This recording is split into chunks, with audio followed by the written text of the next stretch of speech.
ANC top six cancels its weekend commitments amid reports of yet another meeting with the president. Closing arguments expected at the live Esidimeni arbitration hearings.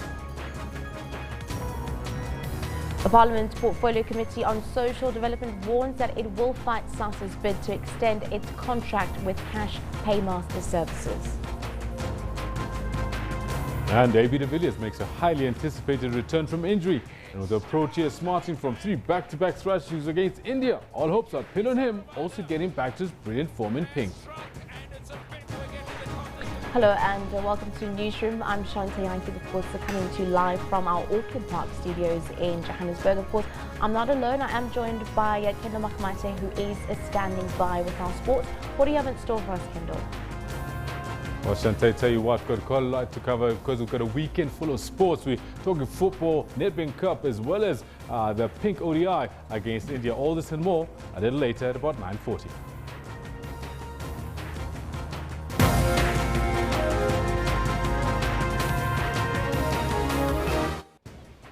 The top story at 9 o'clock, the ANC's top six has cleared its diary today. This after it transpired that a second meeting has now been planned with President Jacob Zuma and ANC President Cyril Ramaphosa. The pair have been engaged in meetings that will ensure a smooth transition for the president's exit. For more on the story, we are now joined in studio by SABC News acting political editor, Mayor Sophie Mokoena. Very good morning to you. Thank you very much for joining us this morning. Essentially, what is the latest in terms of the talks between Cyril Ramaphosa and President Zuma? As the SABC political team, what we do know is that indeed the diary has been cleared. I'm talking about the 6 members of the ANC top 6. We know that there was a standing meeting that was supposed to take place between President Jacob Zuma and the ANC President Cyril Ramaphosa. I would recall that a decision to postpone the NEC urgent meeting was because of the fact that the two had started the negotiations and there was going to be a follow-up meeting this weekend. I spoke to the Secretary General of the ANC, Ace Magashule, after a decision was taken to postpone the NEC. He gave me an assurance that there's going to be a follow-up meeting this weekend with the President of the Republic, but it was between the two leaders to ensure that they finalize what they have agreed on. And I think a decision was taken that it shouldn't just be perhaps the two, but the entire top 6, or perhaps there's a meeting that they have to engage in before President Zuma and President of the ANC Ramaphosa meet. We know very well that President Jacob Zuma will be in Pretoria today, and we know that now the leadership of the ANC, they are also coming to Johannesburg, that is Gauteng province. So all eyes are on Gauteng, and particularly Mahlabandlovu, the presidential house where the meeting is likely to take place. It's not clear yet whether it will be President Zuma and the ANC President Cyril Ramaphosa, or it will be the entire top 6. It's not even clear yet whether they will have their meeting first this morning, perhaps at Luthuli House, and then the next meeting is likely to be later today or tomorrow. But there is a meeting that is supposed to happen this weekend between President Jacob Zuma and Cyril Ramaphosa. That we know. Now, when are we likely to actually see a conclusion of the talks, considering that the ANC's top 6 had cancelled the meeting? It's up to President Jacob Zuma to make it easy for the ANC. This can be concluded today, tomorrow, Sunday, or any time.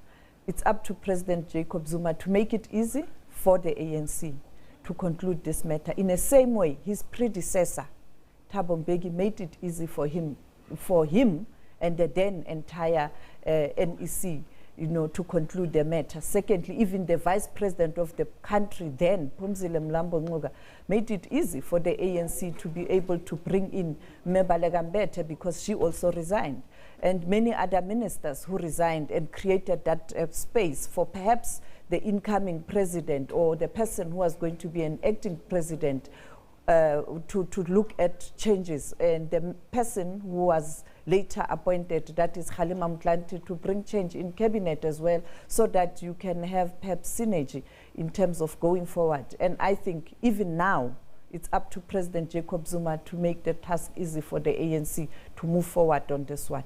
It's been quite an exciting week and somewhat chaotic. What has the response been and the reaction been from different parties in this quarter? We've spoken to ordinary people. We keep checking ordinary people in a form of voxes. The country is concerned and the country is confused in terms of what's happening, which doesn't augur well for the governing party, the oldest liberation organization on the continent. Actually, the oldest political party in the world. And therefore, it's quite confusing and people are don't know what to do and they don't know what's happening. But on the other hand, you have the opposition that has kind of used this moment to reposition themselves. You recall that elections are around the corner. 1 year's, 18 months, it's nothing, it's nothing. Elections are around the corner. The ANC has already crafted a manifesto for campaigning for opposition parties. You saw when Malema was having a media briefing, that was a manifesto launch. And you could see that it centers around ANC's blunders and failures. Everybody will do that. Unfortunately for the DA, it has its own challenges. They are trying to swim, but it's very difficult because they also have their own challenges with Patricia de Lille. Other parties are preparing, are on the ground. And the fact that the whole country is confused, you can imagine, in terms of the ANC membership itself, because they don't know. They are waiting.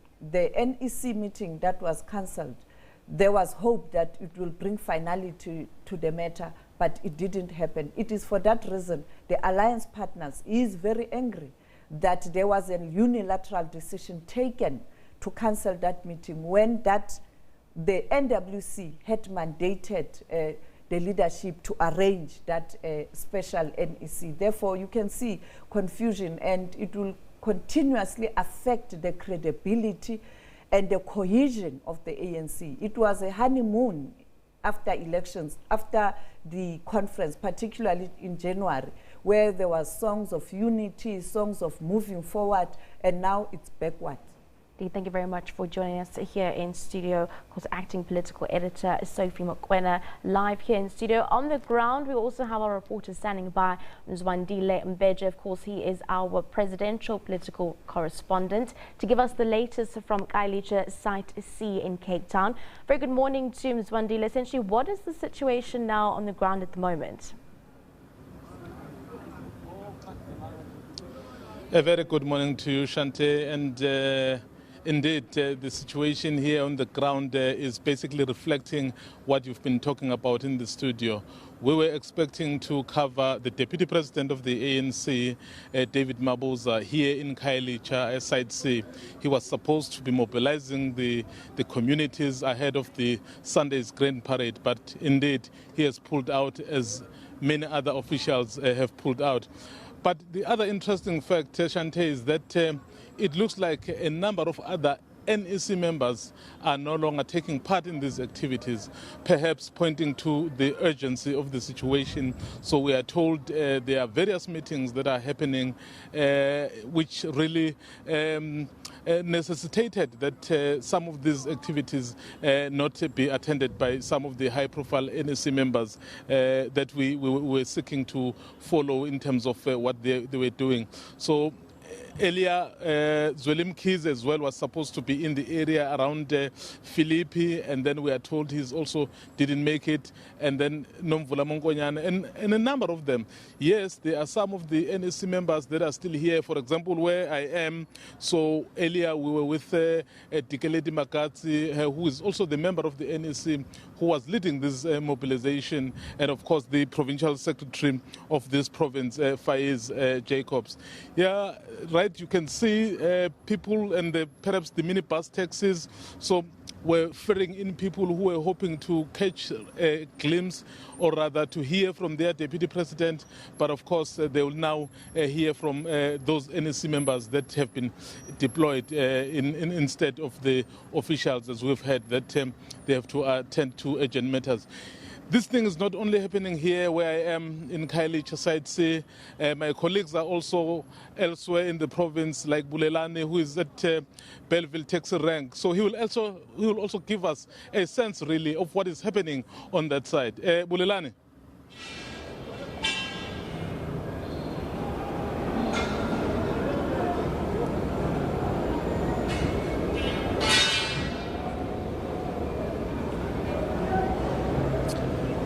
All right, thank you very much, Mzwandile. We are here at the Belleville Taxi Rank, where we were expecting the ANC Treasurer General, Mr. Paul Mashatile, to go about on a blitz at this busy interchange. But of course, we've learned that he's no longer coming here. He's attending to other urgent matters. But we have yet to receive the official statement from the ANC in terms of what is that urgent matter. Of course, even speaking to the people who have been here commuting between different places, we don't get a sense that they were anticipating the arrival of this ANC leader, as well as also the taxi drivers and bus drivers were actually unaware about his visit here. But of course, as I've said earlier, his visit will no longer be happening. And we're going to be speaking to one of the commuters who's been here just to check, in terms of the developments that are happening around the country. Thokozani Skali, basically, we've been hearing a lot about, the future around President Jacob Zuma that is undecided. As a South African citizen, what do you think should happen? From my side, I think now it's high time that the president just steps down, because just to respect the nationals of the country. And it's been long, bro. We've been saying the same thing. The country has been calling for his fall, but I don't know what's going on in his mind. But most of the people want him to step down. But I think that would be a good decision if we could just take that decision. Just lastly, are you happy about the manner in which the ANC is going about addressing this issue? On that thing, I could just say, I think it's the same way that he got the same position, if you understand what I'm trying to say. So the manner that is being conducted is similar to how he conducted the manner in the previous president. So it should not be like a new thing to him. He's used to it because it's his game. All right, thank you so much for your time. So it's quite a busy interchange here. We've been trying to speak to a lot of people, but as I've said earlier, people are trying to commute to different destinations to work, so we couldn't be able to hold down more views of South Africans about what are they thinking about the manner in which the ANC is handling this transition, as they put it, in terms of handing over power. On that note, I'm going to hand you back to studio, Shante. Thank you very much, Bulelani Philip, there on the ground for SABC News in Cape Town. Moving on, Parliament's Portfolio Committee on Social Development has warned that it will not accept the extension of the contract between Social Security Agency SASSA and Cash Paymaster Services CPS. SASSA and the Social Development Department are in trouble for asking the Constitutional Court for a 6-month extension of its contract with CPS. Social Grants Agency says there's nothing untoward about their Constitutional Court application to extend an existing contract with the Cash Paymaster Services. Last year, the Constitutional Court ruled that SASSA should terminate their contract with Cash Paymaster Services by the end of March 2018. In 2014, the court ruled that the contract was illegal. The court also instructed the Post Office to take over the running of the contract from the 1st of April. The court ordered that the Social Services Agency should provide a detailed report on the transition. It was also ordered to report monthly to the Constitutional Court. SASSA believes that this extension will ensure that there are no disruptions during the transitional phase. The intention is to make sure that there's a smooth transition between the South African Post Office and the CPS. There are aspects which, as an organization, we have taken, like the enrollment processes from application to approval. As an organization, we're doing those particular aspects. So what we just want the court to do is to give us a permission to make sure that when the contract of the CPS comes to an end on the 31st of March, we do not necessarily plunge the country into a problem because we've got about 17 million beneficiaries. We just want to make sure that the processes of payment and the processes of handover from the CPS to the South African Post Office goes on smoothly without any hiccup.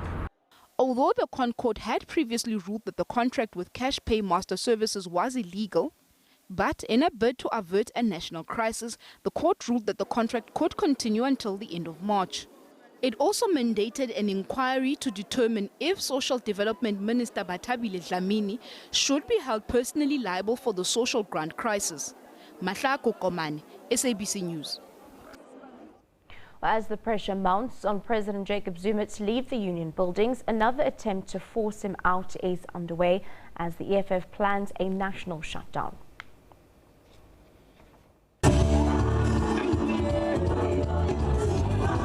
EFF flexing its muscles in previous marches as they call on the president to resign. This time, they are again taken to the streets. South Africa saw for the first time in history the postponement of the State of the Nation address. We are dealing with a person who is prepared to defy even the ruling party. So that is why the mass action is going to be even more critical, because we have to demonstrate, firstly, it's taking too long. But as a country, we ought to democratically own this decision by going into peaceful demonstrations on all the streets of South Africa in a united national shutdown in which we don't retreat until Zuma steps down. The governing party is still engaged in talks with its deployee at the highest office in the land. Other deployees have called on the ANC not to treat President Zuma special. We feel this is the right time for the ANC to correct its own mistake. This is the right time for the ANC to say, we have done wrong.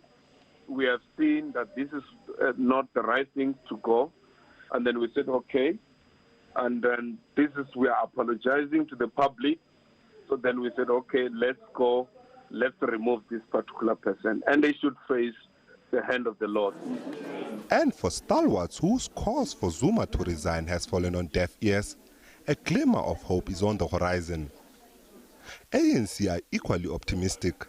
We are only happy that people are discussing properly, they are taking their time. There isn't any violence of any kind. Our father should heal us the way.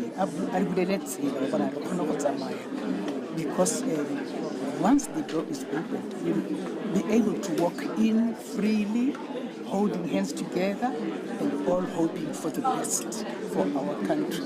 I've got no doubt that with Cyril Ramaphosa at the helm of our country, we shall return to the country of our dreams, and we shall return governance to a path of serving people honestly. President Zuma and Ramaphosa are expected to continue with their talks this coming weekend. Nhlanhla Khatlani, SABC News, Johannesburg. Opposition parties are expected to hold a meeting on Monday in an attempt to push forward the motion of no confidence in President Jacob Zuma from the 22nd of February.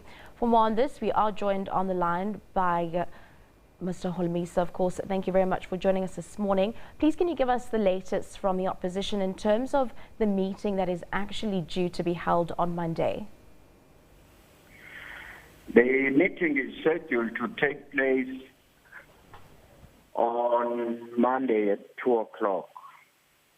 The aim of that meeting is to discuss how are we going to approach the next few days if Zuma by then has not resigned. We hope that the ANC can finally ask Zuma to address the nation or hand his resignation letter to the Speaker not later than Sunday evening. If he is still displaying some intransigence, then I would advise the Cyril Ramaphosa to call the other leaders in Parliament so that we can assist him. This thing can take few hours or even 20 minutes or so if we assemble on Tuesday and remove Zuma legally in terms of the Constitution, because what they are doing is illegal. They should have brought the Zuma matter to Parliament because Zuma was elected by us in Parliament.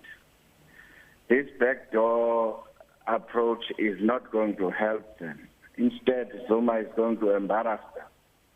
So if Cyril Ramaphosa wants the assistance of the opposition, we are ready. We are doing this in the interest of the country. We are not humiliating ANC or undermining their authority, but it's too much. We can't hold the country to ransom.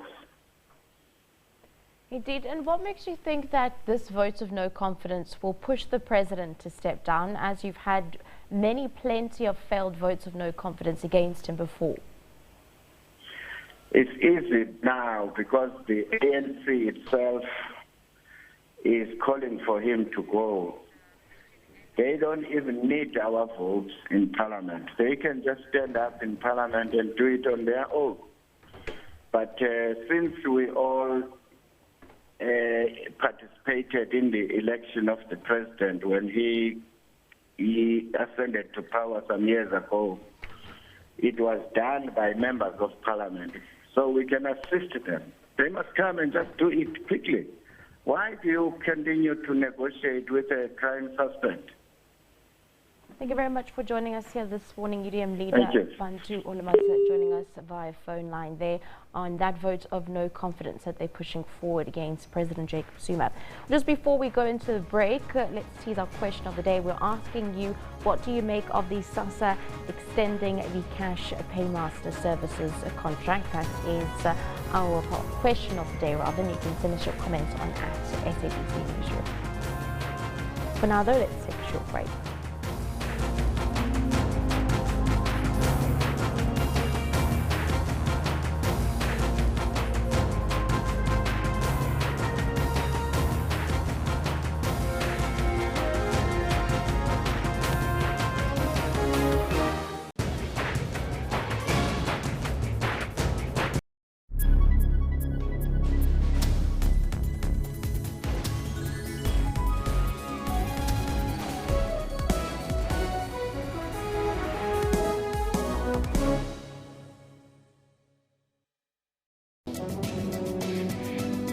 Welcome to Media Monitor, the show that analyzes the big news stories that made headlines.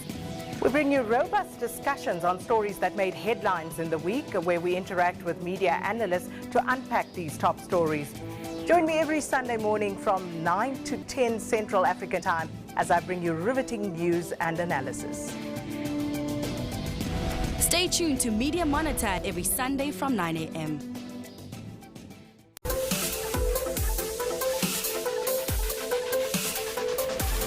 We pump up your energy, keeping you in action through sports updates while resting at home. This is what's happening in your world of sport every weekend.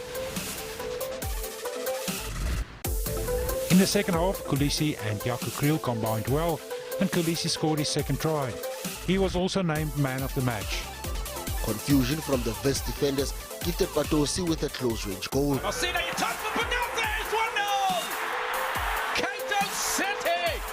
In the 10th round, he pinned a visibly fatigued McGregor on the ropes and hammered the Irishman before the referee stepped in to stop the bout. He's a tough competitor. He's a lot more experienced, especially in the layer. Keep it locked on Sports Live every Saturday and Sunday at 20:30.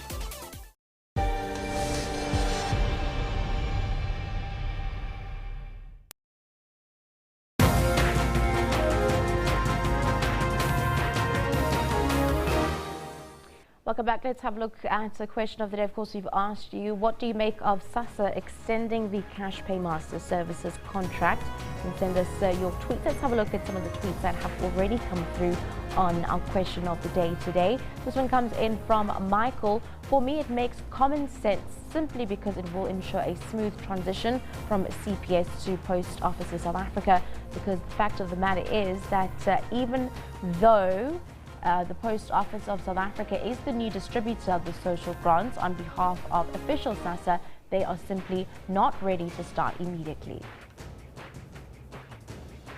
This one coming in from Ikona. As long as Batabile is the minister, we are at her mercy. How do you extend an illegal contract?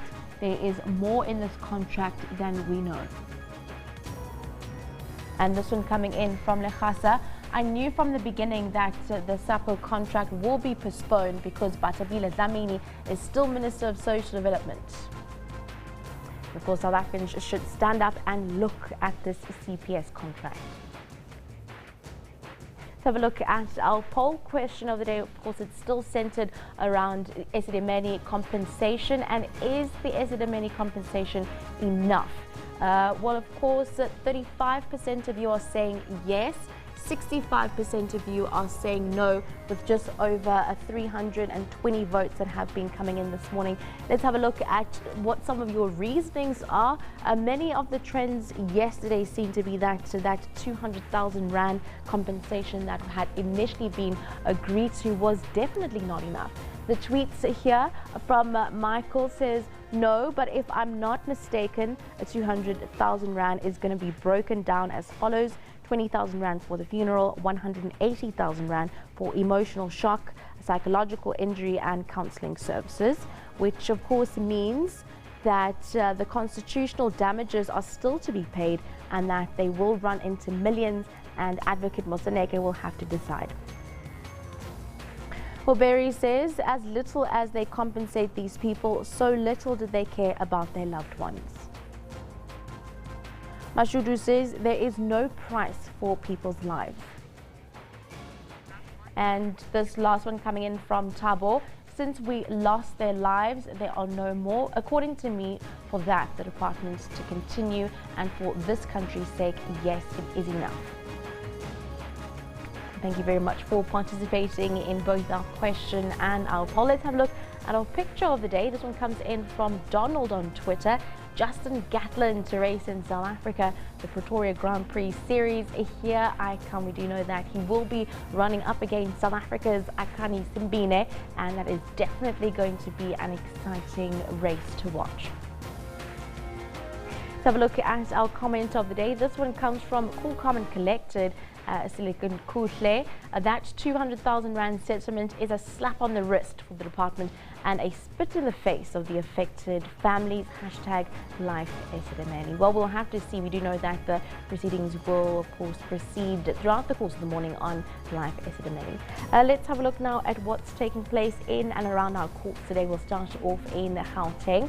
Well, 3 Johannesburg Metro Police Department constables will appear for a pre-trial in the South Gauteng High Court in Johannesburg today. The 3 Lincoln Molloy, Nhlanhla, Joseph Lekazi and Tozamile Mhlanga were arrested in connection with the murder of journalist and fixer God Knows Nare. They will face charges of murder, assault and defeating the ends of justice. 40-year-old Nare was killed during a shootout near his home in Florida, west of Johannesburg, on the 17th of April last year. And then in the Western Cape, a 33-year-old man will appear in the Wynberg Magistrates Court today for allegedly defrauding a bank client over 1.2 million Rand. The man allegedly manipulated the banking system and created new internet banking profiles for an account belonging to an FNB client held at a local branch in Hout Bay. And we'll stay in the Western Cape. Suspected underworld kingpin Naviz Mordak will appear in the Goodwood Magistrates Court for charges related to car theft. The charges are in addition to extortion and intimidation charges relating to the nightclub security takeover saga.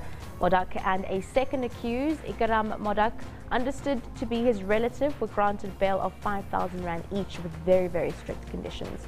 And up north in Limpopo, judgment in the case of a Limpopo pastor accused of spraying congregants with doom insecticide will be handed down in the Mokopong Magistrates Court. Letebo Rabalacho's lawyer spent over 3 hours presenting his closing arguments yesterday. We will be keeping you updated on these and other cases before our courts this morning. Let's have a look online on Facebook, on our Facebook page, what's happening on SABC Newsroom this morning for very Friday morning. We'll start with the Hawks. The Hawks spokesperson Simpiwe Mhlongo has denied suggestions that the timing of the investigation and arrest of the KZN MEC Mike Maboyakulu are politically motivated. And then about 7,400 people have been forced to flee their homes as fighting raged between rival militias in northwest Central African Republic. This is according to the International Committee for the Red Cross.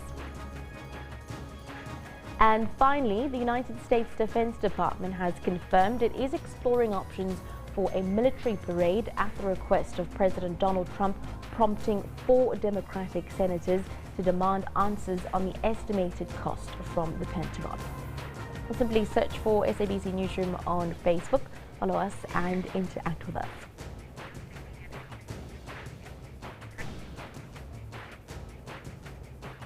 And let's have a look at some other news stories making headlines.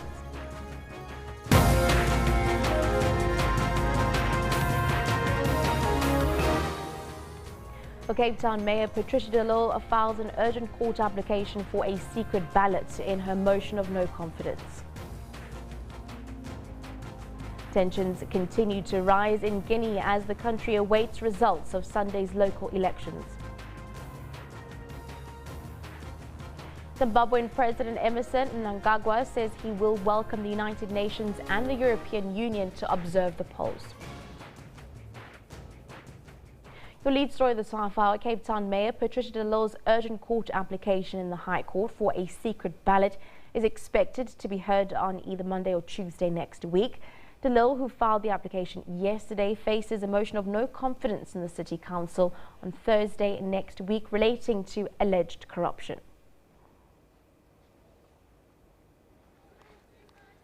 The Cape Town Mayor says she wants to ensure that members of the DA vote according to their conscience. De Lille says the DA is tarnishing her reputation by levelling charges of corruption against her. She says the opposition party has not given her an opportunity to defend herself and wants to remove her without following due process.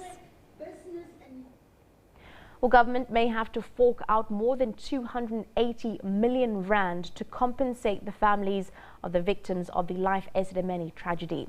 A settlement agreement has been reached between government and lawyers representing patients who lost their lives. This as family lawyers are still arguing for more compensation for breach of constitutional rights.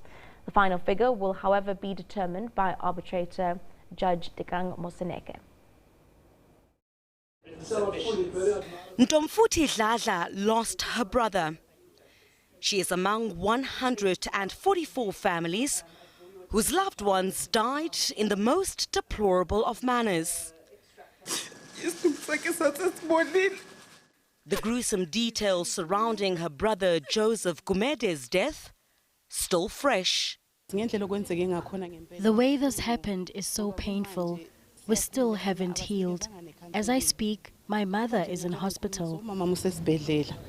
And this is what the state is proposing as a settlement for her and hundreds of others for their emotional trauma. In respect of Claim A, which is funeral expenses, the agreement is that 20,000 rand will be paid to each claimant. In respect of Claim B, which is the common law claim for emotional shock and psychological injury, the amount that has been agreed upon is 180,000 rand per claimant.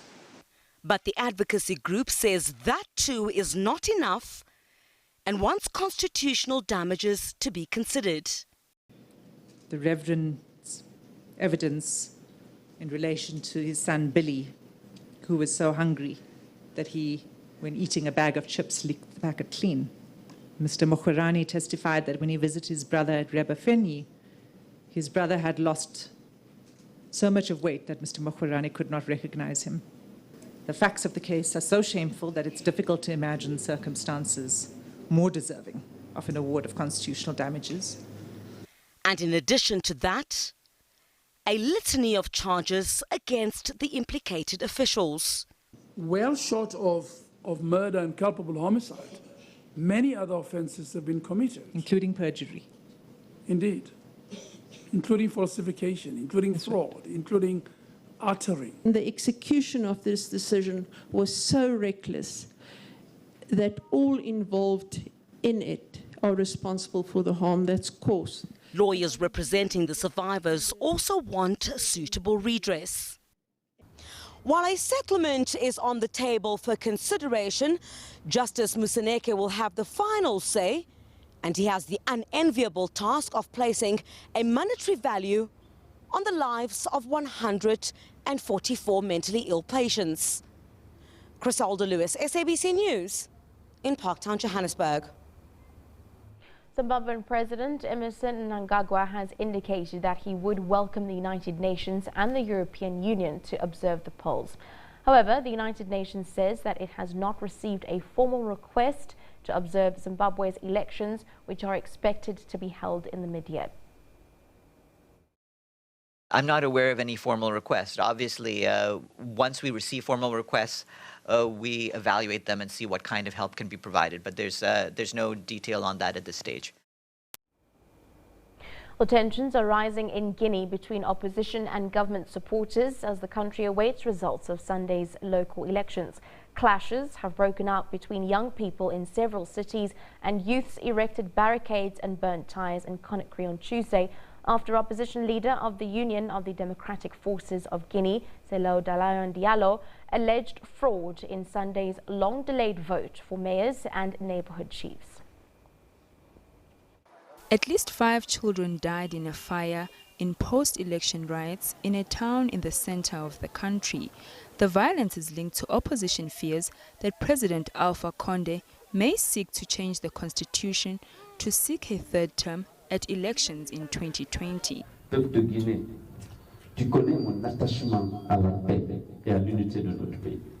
People of Guinea, you know how attached I am to the notion of peace and unity for our country. I have proved it in previous elections in 2010 and in 2013, 2015, during the chaos. But my patience has limits, and I cannot go on supporting this electoral masquerade. That is why I say, loud and clear, that the UFDG will not accept the rigged results and will fight with all of its might to assert its rights and let democracy triumph in our country. Party militants, remain mobilized and vigilant to protect your vote, and we will win.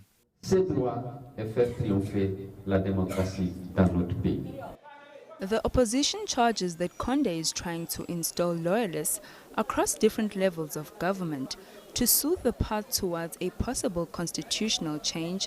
Opposition supporters said preliminary results showed a win for the ruling RPG party in the opposition stronghold like Ratoma, where youths were burning tires and blocked main roads. Conde's ruling party has denied the accusations of fraud. In a statement, the top UN officials in West Africa called on all sides to avoid any acts of violence in order to allow the institutions in charge of the electoral process to pursue their work in serenity. In your markets this morning, the Dow is seeing its biggest loss ever in terms of points on Monday. It has plunged more than 1,000 points as worries over interest rate hikes continue to drag down the market.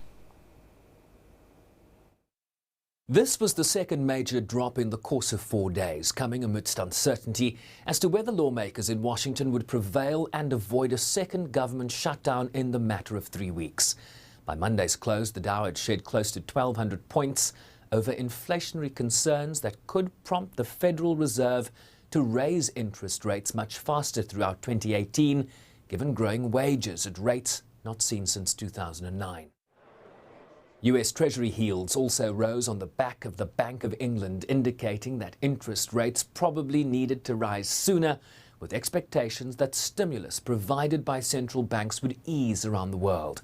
The drop in bond prices and the subsequent rise in yields have kept equity investors nervous about higher interest rates and inflation. Following Monday's record drop, stocks fought back Tuesday, closing 567 points in the green, while the Dow closed 19 points in the red on Wednesday, followed by Thursday's precipitous drop of 1,032 points, essentially bringing the index down 10% from the record high it achieved almost 2 weeks ago. Sherwin Bryce-Pease, SABC News, New York. Well, that's a wrap up of your news. At least for now, let's cross over to the sporting section of the bulletin. Very good morning to you, Kendall. You good? Very good morning. Yes, I am great. It's Friday morning, lots to cover in terms of the sports. And we've got a little bit of a sport question that we'd like to bring you in on. And we know that you know that AB de Villiers is about to come back to the Proteas squad. We need him. We do. We do. Will his return make a difference? Will it be enough to turn the fortunes of the Proteas around in their fourth ODI against India is what we're asking you today. Let's see what you're saying. I'm sure you've got one or two comments that you've got on this particular matter. Lots of people have got opinions on what happens with the Proteas. Well, first up, Andy Small Big Show Raleigh. He says, not enough, but at least Proteas will get more than 200 runs. Not what we saw in the previous ODI, says Andy Small Big Show. Then Barry Martin's also got a comment on this, and he says, the return of AB is the right man to the rescue, and I strongly have confidence in him. Yes, AB the savior to the rescue. That's what a lot of people are saying. He should actually come onto the field with a cape. What do you think? I don't know. We're just going to have to wait and see. For now, though, let's take a short break. All your news and sporting highlights still coming up next.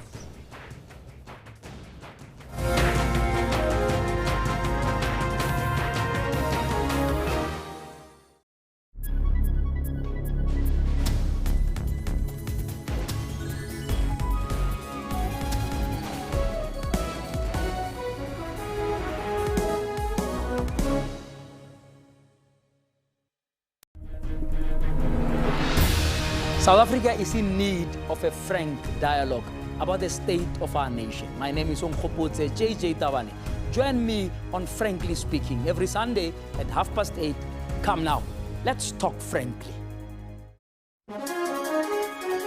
Today on Rights and Recourse, we will unpack the new traditional court bill. The idea of the bill is not to overregulate, to basically set the principles. The most important aspect of this bill is that it understands that customary law by its nature is consensual, that I have a right to affiliate, I have a right therefore to opt in, and I have a right to opt out. The opt-out provision is basically one that you've got to respect the court in the sense of if you've been summoned, you've got to tell the clerk of the court at least that you're not willing to attend. The challenge that I would like to throw to the Department of Justice, it has to come up with mechanisms of ensuring that people who exercise their right to opt out or to opt in are not in any way victimized. Hashtag Rights with Dumila Mates on legal issues every Sunday at 2 o'clock Central African Time.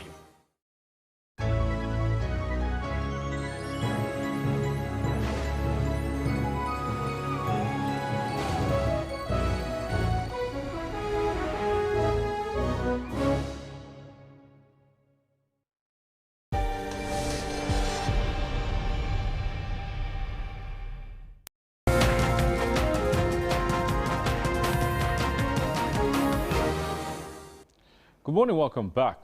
A story that we seldom cover, but one which is just as important as anything else we talk about here in the world of sports, is how South Africa's highest-ranked wheelchair tennis player, Evans Maripa, is heading to Europe for 2 major international tournaments. The world number 12 from Limpopo returned home recently from two tours to Australia. He begins his excursion at the ABN AMRO tournament, an International Tennis Federation Level 1 event. The Paralympian Maripa has impressed with his performances in 2016 and 2017. He reached the quarter-final round and will aim to improve on his previous performances. The strong-hitting Maripa produced a masterclass performance, defeating world number 1 Tom Ekberink from the Netherlands to reach the quarter-final round. And the hard-working 27-year-old expects more positive results. I'm not focusing on winning and losing. I'm focusing on what I, believe that I've been working on, and it's gonna, provide some good results for me. Maripa lost to Stefan Olsen from Netherlands in the quarterfinal and hopes to reach the semi-final stages this year. Coach Holger Losch believes Maripa is mentally stronger and ready for the best in the world. Yes, Evans is really committed in this training block. He's put on some amazing work, also just on the mental side. So we're feeling very confident for him to do really well and live up to his potential. It's like my biggest challenge, and of course, going there for me, it's more of, trying to, more of proving myself that I can compete with the guys and I can do better, because what I've realized with tennis is that, to beat the best, you have to compete with the best. So it's really good for me in terms of, building up my game. Maripa will be participating in the event for the third successive year. The tournament starts on the 13th of February in Rotterdam in the Netherlands. Prudence Makubalo, SABC News, Johannesburg. Now, the Bidvest Wanderers Cricket Ground hosted the third test between South Africa and India on the 24th of January. India won the test by 63 runs, but the big story there really is how the Wanderers Cricket Ground got 3 demerit points from the ICC from what was called a poor ground. On Saturday, it hosts the Pink Day ODI between the two countries. Greg Fredericks, the CEO of Gauteng Cricket, spoke to SABC last night. So we were asked, please guys, we need a pitch with pace and bound. And obviously we want to give our guys a pitch with pace and bound. A home team must have a bit of home ground advantage. They can't be playing on wickets in Africa that look like South Indian wickets. So we accept that. And we put our groundsmen under a lot of pressure to produce that wicket. Unfortunately, there were a few factors that counted against us. One, we all know for the 4 days, first 4 days of the test, rain was predicted. In fact, storms were predicted. And in our assessment after the match, sitting with the groundsmen and some experts around, and they said probably the one thing we got wrong, we didn't put enough water on the wicket for the start of play, simply because the guys expected a lot of rain. And the fact that, well, it was a bit complicated by the fact that India didn't use a heavy roller, they used a light roller. And according to Bethel, if they used the heavy roller, we would not have had a problem. But on day 3, during lunchtime, the match referee, we had a meeting with the match referee. He had just met with umpires, and he said there was a bit of concern from the umpires and the players, and they assessed it, and they had a discussion, and they came to the conclusion the pitch was not dangerous. In fact, he said to me, if you look at all the balls that were bowled, they hit our guys below the shoulders, nothing went to the head. If you look at the track record of the Wanderers over the many years, we cannot be judged by this one match. It's now a sword hanging over, and we're quite confident that with the experience of Bethel, who's been there for more than 30 years, assisted by our consultant Chris, who's been there for another 40 years, nobody knows the Wanderers better than the two. And we're sure that we're because I've get a spoken to both Chris and Bethel in the past. We've been to the Wanderers on SABC News, did a live broadcast on the pitch, talked about it. So again, like you're saying, these guys have worked on the pitch for years, so it's an anomaly. And to be honest, I think the days following that Wanderers test have shown that yes, maybe South African batsmen did not put themselves properly in, and because the scores don't lie, the recent results as well. I think that the story that goes around that Virat told his batsmen, you go in there and you bat. And don't even ask for a physio. I'm not sending a physio. You go in there and take what comes and you play that ball. That's the story that's going around that I hear. But I think that Bethel 2 years ago was the groundsman of the year. I mean, you can't get it true. But maybe you got it slightly wrong on the day, and we accept it. But we're quite confident going forward. On Saturday, I've asked for a 4-3-8 wicket, as we call it. Now, talking of a 4-3-8 wicket, as we all call it, AB de Villiers' return may just be what the Proteas need. South Africa, former #1 in world ODI rankings, have slumped to 3-0 down in their 6-match series against the world's #1 ranked side, India. Reports indicate that star batsman de Villiers is set to come back from a finger injury for the last 3 matches. De Villiers suffered the injury in the 3rd test against the same opponents last month. After 3 heavy defeats where the hosts have failed to deal with India's spin bowlers, the team is in need of a boost as they're also without captain Faf du Plessis and batsman wicketkeeper Quinton de Kock. There was no immediate word on whether de Villiers had recovered sufficiently to play in the 4th match at the Wanderers Stadium tomorrow. He will be assessed when the squad reassembles in Johannesburg tomorrow. Now, of course, we were asking you a very specific question. I mean, AB de Villiers, he comes back into the side and all of a sudden, yes, we're able to score 438 runs. Made a little quip about it, about how he should be coming onto the field with a cape on because everybody's expecting a miracle. So we're asking you, AB de Villiers comes back into the side. Does that save the Proteas? Does that save the Proteas bacon? You've got some comments. We want to share that with you. See what else is being said from what was said a little earlier about AB de Villiers' return. Let's see what's happening in the Twitter sphere. All right, Pete Mo says AB de Villiers is a man of many talents. He can turn things around. The Proteas will have to work a bit harder, he says. Let's see, Michael comes in with how I wish we had depth in our team like India and the West Indies. Wow, all of a sudden the West Indies have got depth? My word, it's great to have AB de Villiers back in the national team setup. At least we guaranteed 100 plus extra runs. But why are other players not coming to the party? Come on, stand up for something. Michael, I think the entire batting lineup has been quite woeful throughout this entire India series.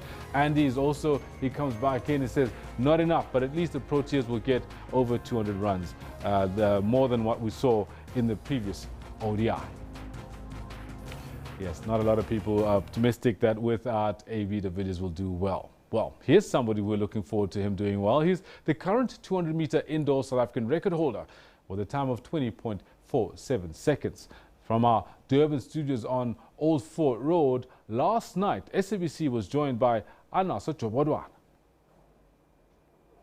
I'm excited. I just want to get back onto the scene again, so we'll see how it goes. I realized that my confidence has been lower than it used to be, and I realized that the more I run now is part of me building my confidence back. You know, the small meets, the meets that I don't run well. As long as I'm running, it kind of builds my confidence because I can go back to training and figure out what's going wrong. So it's really been a mental battle more than anything else, just to put the times down, get to training, and realize that I'm not going to break down again.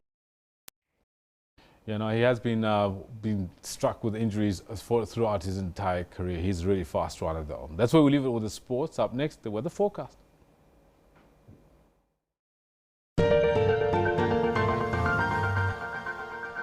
Yeah, thank you very much. Let's get you that weather for today. Now, as you'll notice for today, we're expecting quite a lot of rainfall, and there really is a strong low pressure system in the interior of Zambia. Now, today that's causing widespread showers through that central region of Zambia and even in the northernmost parts of Zimbabwe. So a lot of wet weather coming in there. We also have wet weather coming into South Africa's southwest. That's Cape Town and surrounding areas, which is fantastic news. Wind speeds at about 50 kilometers per hour. So it's a little bit of a gusty one, and a temperature of 25 in Cape Town. Around 25 is going to mean that it's going to be a little bit of a mild to cooler day. But nevertheless, we welcome any and all rainfall for the drought-stricken city of Cape Town. Now, that's not going to break the drought, even though we see rainfall not only for today, but into tomorrow, as you'll see, isolated showers there. It's not going to break the drought at all, but it definitely is just a little bit of a reprieve from those dry conditions. Now, taking a look at tomorrow's weather, we see those low pressure systems starting to join up and again bringing widespread showers to other parts of southern Africa, particularly the northern parts of Mozambique, areas in Malawi, areas in Zambia, and even some areas in the far northern parts of Mozambique. Now, let's take a look at what's going on in a little bit more detail. 25-degree high in Cape Town. As I said, today it's expecting rainfall. And yes, we are expecting that wet weather all the way throughout the day and into tomorrow as well. A lot of wet weather really forecast in South Africa for today. We'll take a look at some wet weather around Gaborone at 37 degrees. Wet weather going into Windhoek as well at 31. Temperatures in Harare at 28 degrees Celsius, and we're expecting a partly cloudy start to the day, but we are expecting some rainfall for the area there as well. Mahajanga is at 28 degrees. Madagascar is expecting very wet weather for today as we see low pressure systems interacting with one another, both continentally and just off the coastline, which is resulting in that rainfall. The same forecasts, or the same systems forecasting rainfall around Lusaka, Lilongwe. That's Lusaka area in particular expecting those widespread showers. So a lot of rainfall in that area, Lusaka, Lilongwe, over the next 2 days. Moving towards the other coastline, the western coast, Libreville's at 29 degrees Celsius. Luanda just missing out on rainfall there. Port Noir also expecting a slightly drier day, but just inland there. Brazzaville and Kinshasa both expecting some wet weather. Bangui, another 41-degree maximum. So yet another hot day there. Now, as we move to the northern hemisphere and, of course, into the winter season, we see that rainfall is once again forecast all the way throughout that northern coastline. A bit of rainfall again extending through the southwest, that's through Nigeria and surrounding areas. So some showers and wet weather forecast for that area today and into tomorrow as well. Tomorrow we see this strong low pressure system moving on that northern coastline and just drawing with it some very, very cold conditions. And on that note, let's take a look at some temperatures. Khartoum, 37 degrees Celsius, and Juba at 40. Moving on into the Middle East, we'll see temperatures continuing fairly mild there, around 15 in Tehran, 26 in Baghdad and 21 in Damascus. Very quickly, we take a look at that northern coastline of Africa with those cold conditions at 12 degrees for a maximum in Algiers and 13 in Rabat. Another cold and wet day there. And that's where we're going to leave your weather for now. Stay with us here, though, on the SABC.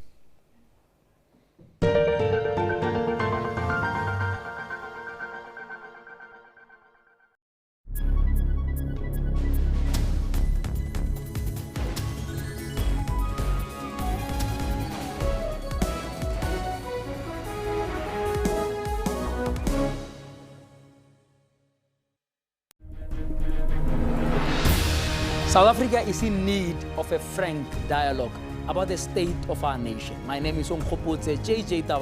Join me on Frankly Speaking every Sunday at 8:30. Come now, let's talk frankly. In the belly of the beast, the vulnerable are easy targets in the streets.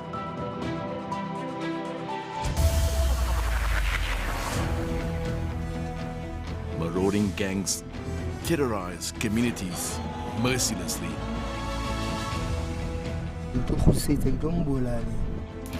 With no respect for human life. Animals are also not spared. The money business knows no boundaries. There is no respect for life. Helpless communities silenced by their pain. Can their last defense be in time to the rescue? Special assignment Saturday at 5:30 p.m. when we unravel the truth.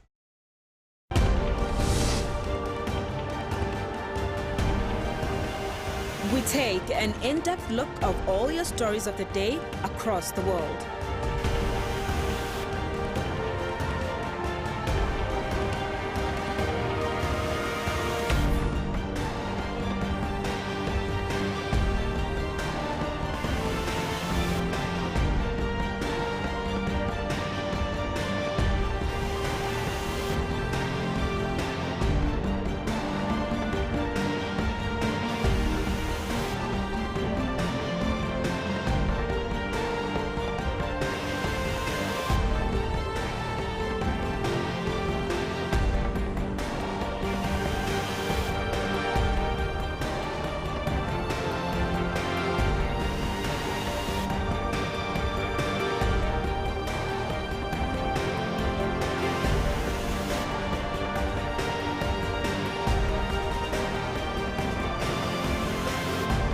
Stay tuned to Primetime News every day from 18 hours.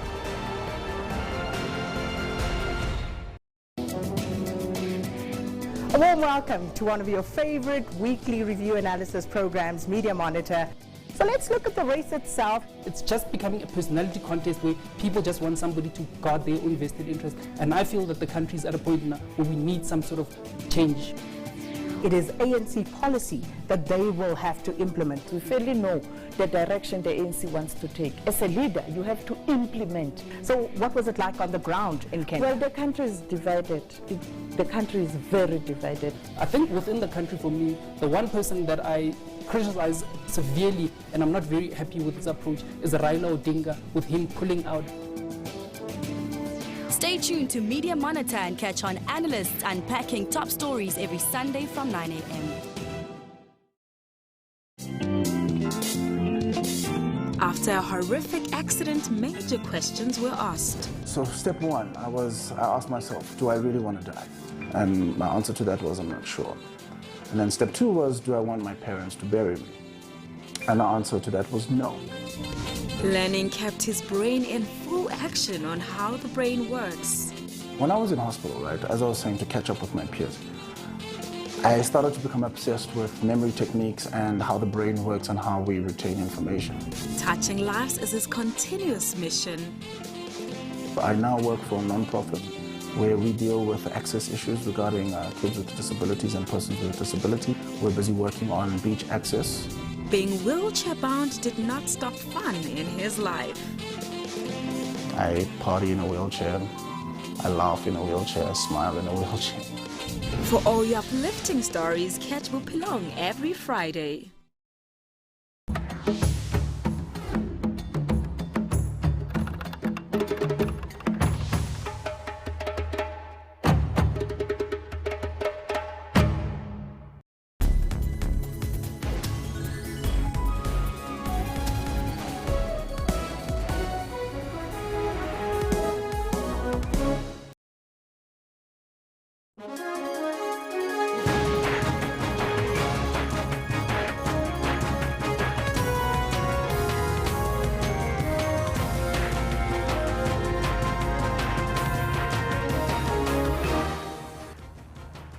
focus now shifts to Pretoria, where a meeting between President Jacob Zuma and ANC President Cyril Ramaphosa is set to take place. Affected. The closing arguments are underway at the live Esidimeni arbitration hearing.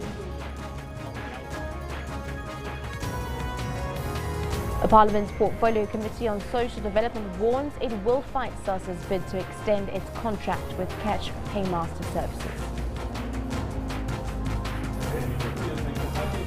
Return from injury, and with the Proteas smarting from 3 back-to-back thrashings against India, all hopes are pinned on him also getting back to his brilliant form in pink.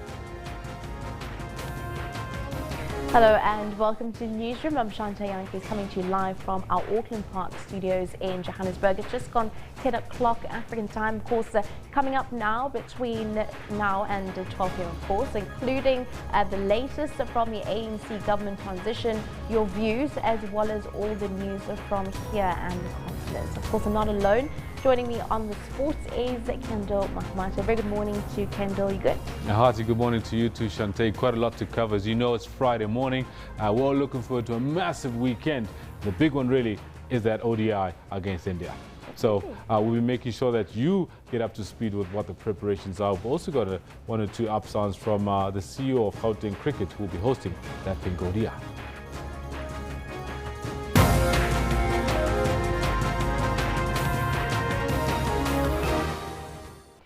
Your top story this hour, the focus has shifted to Pretoria, the centre of government, and the Mahlamba Ndlovu, the presidential house, where President Jacob Zuma is expected to meet with his deputy Cyril Ramaphosa. Of this after the ANC's top 6 has cleared its diary for today. The pair have been engaged in meetings that will ensure a smooth transition for President Jacob Zuma's exit. For more on the story, we are now joined from our Pretoria studios by presidential correspondent who is monitoring developments at Mahlamba Ndlovu, Tsepo Ikaneng. Very good morning to you, Tsepo. Thank you very much for joining us this morning. Essentially, we are told that President Zuma is heading back to Pretoria. Can you confirm that? Yes, definitely. We've got it in good authority that President Jacob Zuma, including the top officials of the ANC, led, of course, by the President Cyril Ramaphosa, en route here to Pretoria to start another flurry of activities, as you have seen happening since over from Monday in the Cape, where they're behind the scenes meetings in terms of making sure that there are thorough discussions regarding on how to finally clinch a deal that will secure what is meant by a dignified exit for President Jacob Zuma. We're expecting this to take place in the next 48 hours, as you are well aware that President of the ANC, Mr. Cyril Ramaphosa, is built to appear to fly back to Cape Town on Sunday to address one of the major rallies celebrating the centenary of the former President Nelson Mandela. So we're expecting from now there'll be a lot of engagement at the private residence of the President Mahlamba Ndlovu, just a few kilometers from where I am at the moment. Now, you've covered President Jacob Zuma quite extensively. Do you think that he will finally give in? Yes, I mean, according to what we have seen coming out from Parliament in terms of negotiations starting on those late-night meeting on Friday in Mahlamba Ndlovu, there's been a lot of movement in terms of concessions trying to be extracted from the president, who told them that he was not ready to come, and there was the immediate calling in of the National Executive Committee meeting, which was also recalled again and suspended. That means there's been those intense negotiations led by none other than Cyril Ramaphosa. It means it's fait accompli now. There has to be something that will give way. There's already pressure from the opposition to say that they're giving the ANC up until Sunday to actually make a decision on the fate of the President Jacob Zuma. Other than that, they will be launching massive campaigns, national shutdown, they are speaking about it, the EFF, including trying to convince the Speaker of Parliament to convene the debate on the motion of no confidence against President Zuma on Tuesday. So there's lots of pressure amongst the ANC's top leadership. That is why they've cleared all their diaries to make sure that every second counts, because the impasse, the leadership impasse, has basically affected the running of government, and also the concerns raised by the investors who are really looking closely to South Africa as to what will happen. And everything is about the mettle of the new leader of the ANC, Cyril Ramaphosa himself. I mean, he's got so much pressure to deliver in terms of really to know as to whether he really has the support, he really has that will and power to actually prevail on President Jacob Zuma, and to make sure that the decisions or the wishes of the National Executive, National Working Committee, as we know, has recommended that the president must step down, is going to be able to have the guts to enforce what should be happening, or what the majority of people are expecting to happen in the next 48 hours. Now, we've heard meeting after meeting, cancellation after cancellation, talk after talk. If the president drags on the talks, what are the sort of implications that we could expect? There are dire implications. I mean, already, the schedule of the president has been reduced, restrained. He was supposed to be addressing tomorrow night the Ubuntu Awards, which are coordinated by Department of International Relations and Cooperation.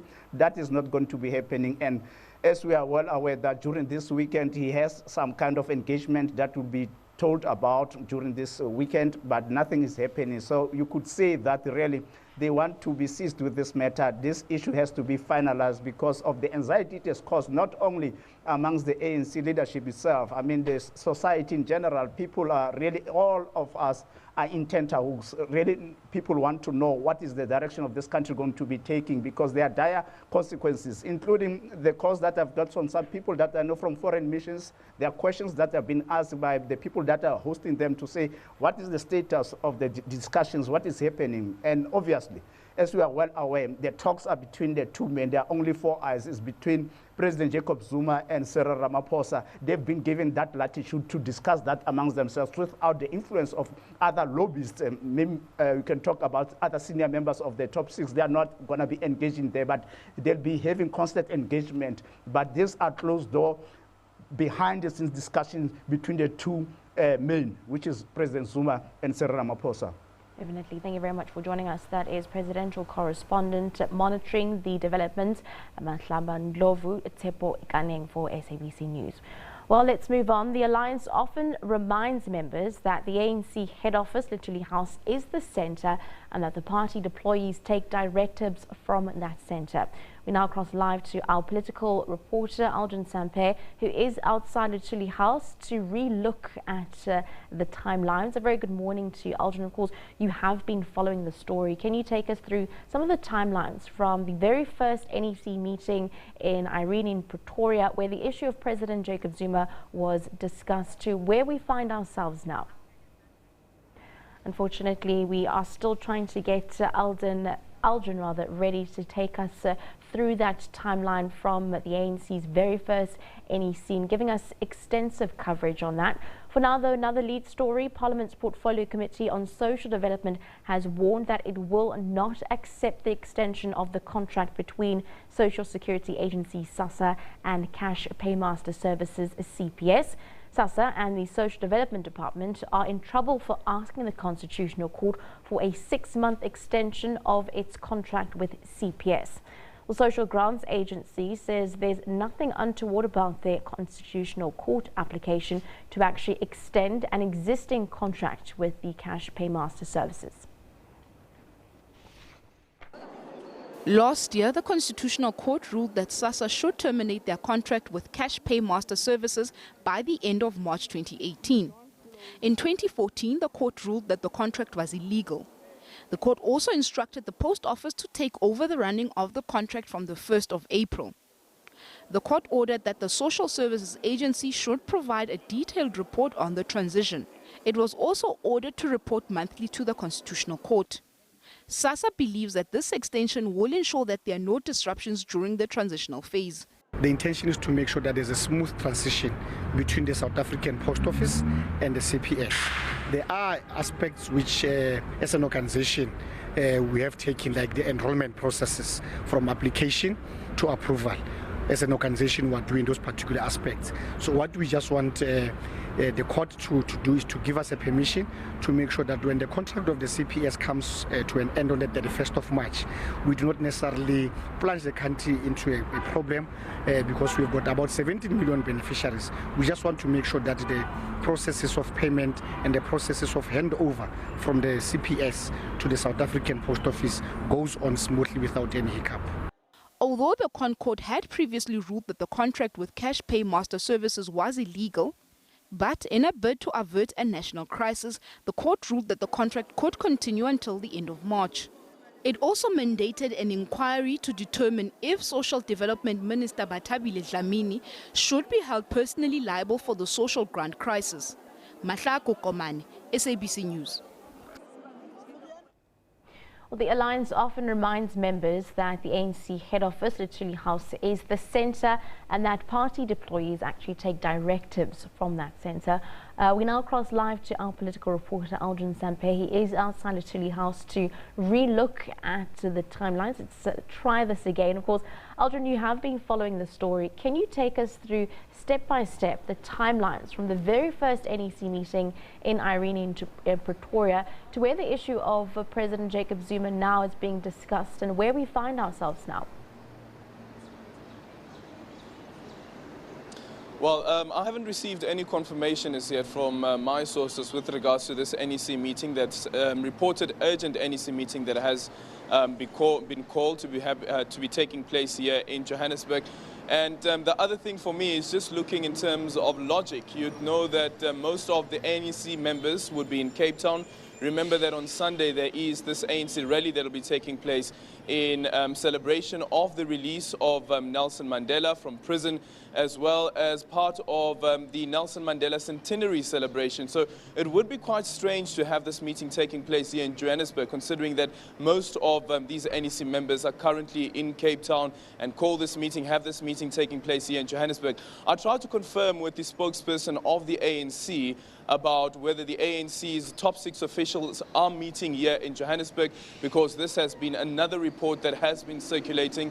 He said that he wouldn't be able to confirm at this point whether that meeting is taking place here in Johannesburg or in Cape Town as it stands at the moment. And you know that, Chantel, over the past few days there has been this vacuum around information with regards to President Jacob Zuma, and of course having that vacuum means that it's being filled with lots of speculation as well as fake news. So at this point we're just basically trying to confirm what the facts are and what will be happening with regards to President Jacob Zuma's future. But one thing that we know for certain that will be taking place is that meeting between President Jacob Zuma as well as the president of the ANC, Cyril Ramaphosa. And remember, quote unquote, they're saying they're managing the transition of the 4th government to the 5th government. And with regards to the discussions and as they continue, have you able to get a stance from the opposition and them weighing in on what the latest is?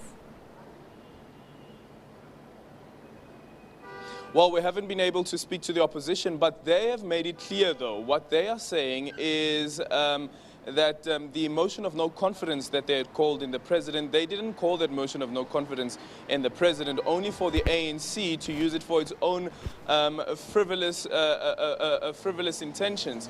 And they have been clear, they've been saying that President Jacob Zuma must go, that it must not be President Jacob Zuma who delivers the State of the Nation address. There's also now been a push to have the motion of no confidence against the president being brought forward and have that motion of confidence against President Jacob Zuma be heard before the next day of the State of the Nation address is being set.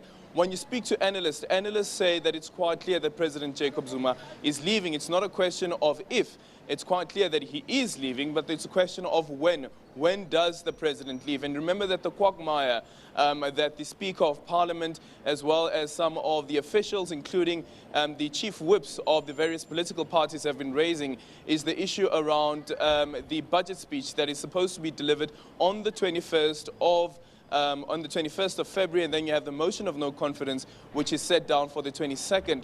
Many have been saying that what shouldn't happen is to have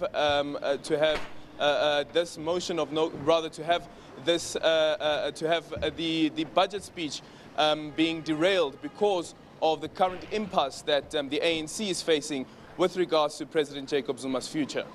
Thank you very much. That was our reporter, SABC reporter Aldrin Sampear for SABC News on what we can expect for those meetings that are set to take place between President Jacob Zuma as well as ANC President Cyril Ramaphosa. Of course, earlier we also spoke to UDM leader Bantu Holomisa on the much-awaited Monday meeting between the opposition parties as they also seek to push forward with a motion of no confidence against President Jacob Zuma should he have not vacated office by then.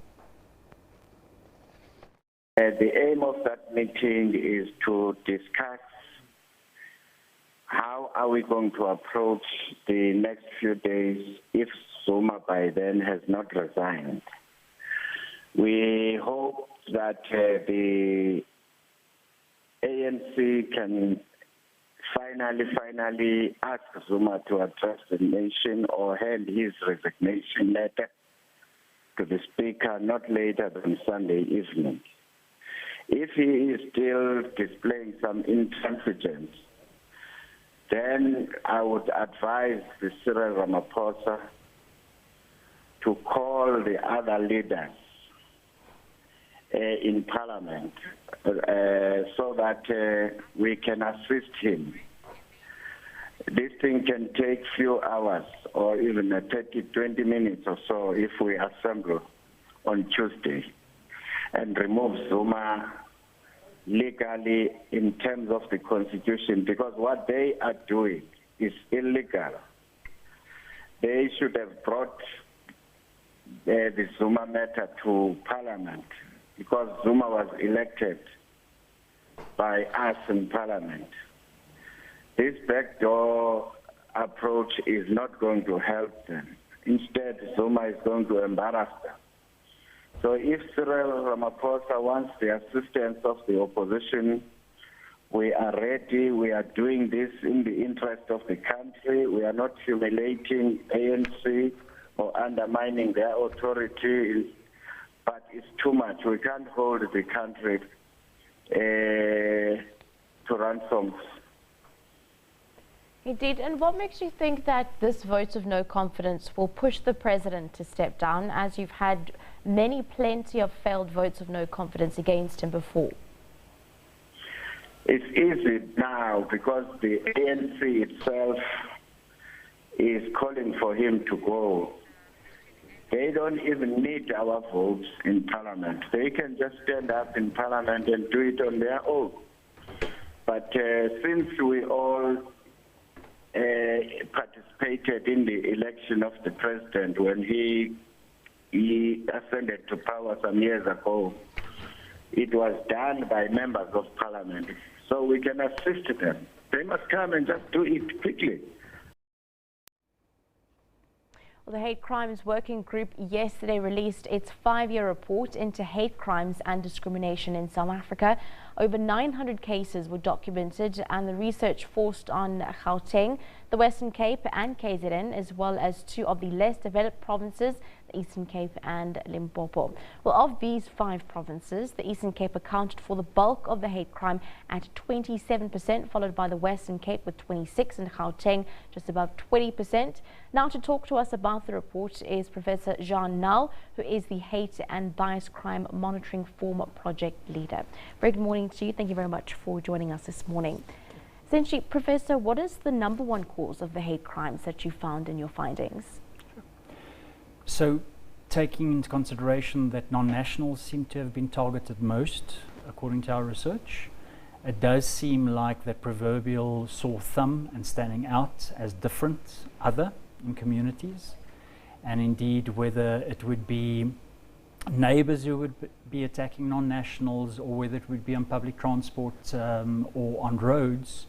They seem to be very easy targets because of a difference in accent, a difference in tone of skin, and of course seem to either not belong, either seem to compete for resources, for that matter getting some political and community leaders confirming the sense of not belonging and the sense of being othered and therefore unwelcome. Can you define for us in layman's terms what essentially is a hate crime? Hate crime is something that would be already accepted on our law books as a base crime. So whether it's arson, murder, armed robbery, damage to property and the likes. But what distinguishes it from the general crime would indeed be the prejudice motive that underlies it. Okay. And regardless of whether that person in fact is of the other persuasion, let's say non-national or then gay, lesbian, there could merely be an assumption that they are for them to be targeted. Okay, and with regards to the report, can you take us through what the common hate crimes are? So indeed, media tend to focus on the more sensational, the more extreme. So rape, attempted rape, murder, and I can use an example of a black lesbian in informal settlement, corrective rape, which we've often heard of. But it seems that and if I say lesser crimes, I don't want to minimize those experiences. Robbery and theft, damage to property, and indeed assault would be more prevalent, much more prevalent than for that matter the others that I mentioned. And the other very disconcerting aspect that I want to highlight is that intimidation, hate speech and harassment seems to be incredibly prevalent, and some victims being almost on a daily basis being subjected to that and taunted, often through people who they know and or of their same community, which of course must be very difficult circumstances under which to live, function, love and work. Definitely, yeah. According to your report, 30% of robbery and theft, and then, as you've mentioned, intimidation, 34%, hate speech, 24%. Do you feel that crime is on the increase? Or is it just because we have a wider social media presence and that it's being more publicized that it seems as though there's more crime? Unfortunately, this is not a prevalent study. So, and because this is also the first study of its nature, it's the most comprehensive and in-depth study into hate incidents. It's difficult to say whether it's indeed on the increase. What indeed we do know is if you look at the recent waves of xenophobic attacks, and I'm talking about 2008, 2009, and then again in 2015, those have been unprecedented. We've never seen attacks on non-nationals at that scale. So from that perspective, most probably, yes, we can say it seems to be on the increase. And indeed, when it comes to the sexually and gender diverse, there are some hypotheses that as LGBTI people come more out of the closet, claim their freedom, which is guaranteed under the Constitution, of course, they become more visible in communities as well. And those that violently assert that they don't accept it and that it's un-African or a sign of being demonized or the likes have, unfortunately, in this instance, still feel that they have the backing from policymakers and community leaders that they can do what they want to these minority groups, which is part of the problem, is the fact that we don't have a hate crimes legislation. And that's precisely what the Hate Crimes Working Group is about, is to say we need more advocacy, we need more pressure on government to precisely make sure that we do get a legislative response that's decisive. So essentially you feel that the legislation and bringing a hate speech law into effect would help? And I want to distinguish here. The Hate Crimes Working Group is not a proponent of criminalizing hate speech. You might recall that the initial hate crimes and hate speech bill and around the prevention and combating thereof was released for public consultation the end of 2016, and comments were due by the end of Jan 2017. We've been in limbo ever since, but what we do know is because government chose to include the criminalization of hate speech, there was an immense backlash. So many public and civil society bodies responded to that draft and essentially rejected the whole piece of legislation at the expense of something that we really need, and we need very urgently, and that's the hate crimes provision. So we've been in limbo ever since, and it's precisely for that reason that the Hate Crimes Working Group has just released a petition all-out petition that's available on its website, hcwg.org.za, calling on the Minister of Justice, where is this bill? And now that the report is out, what are your likely or proposed outcomes that you'd like to see come out of this?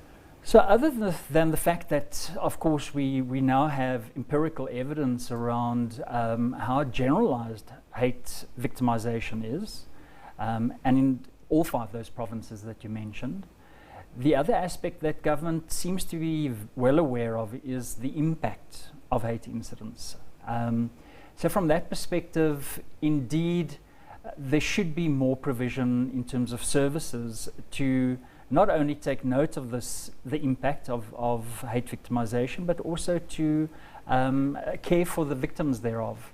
And from that perspective, it was quite telling that regardless of emotional impact being by far the most severe impact that was shown in the research, there are very few psychosocial services that can pick that up. But then again, if you think about non-nationals, for instance, for them the impact extends not only beyond to the emotional, but it's also the economic well-being and their living conditions, with many of them being displaced. Definitely. Thank you very much for your time this morning. That was Professor Jean Null, who is the Hate and Bias Crime Monitoring Forum Project Leader. Thank you very much for your time this morning. Well, how do you put a price on your loved one's life? Well, that's what family lawyers will pitch to the live Esidimeni arbitration hearings as they wrap up their arguments. Catch it all live on Newsroom on SABC News, DSTV, Channel 404.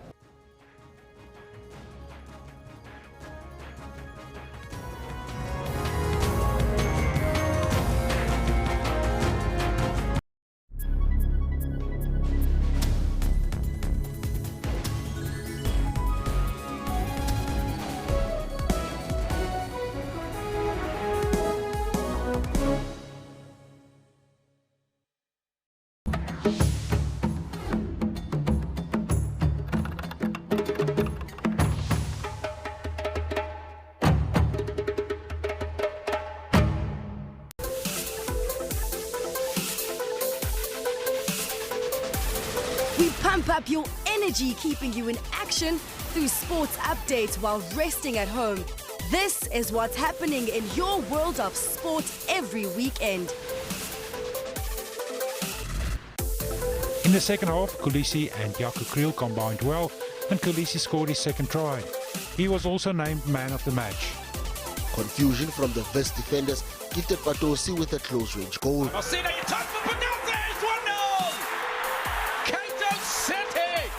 In the 10th round, he pinned a visibly fatigued McGregor on the ropes and hammered the Irishman before the referee stepped in to stop the bout.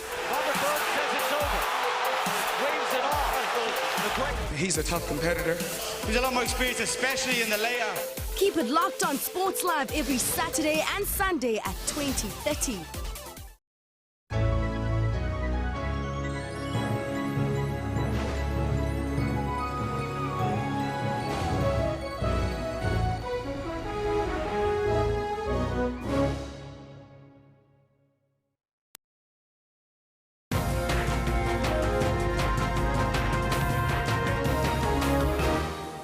Welcome back. Let's have a look at our question of the day. We're asking you, what do you make of SASSA extending the Cash Paymaster Services contract? Let's have a look at some of the tweets that have been coming in this morning with regards to the saga around CPS and SASSA.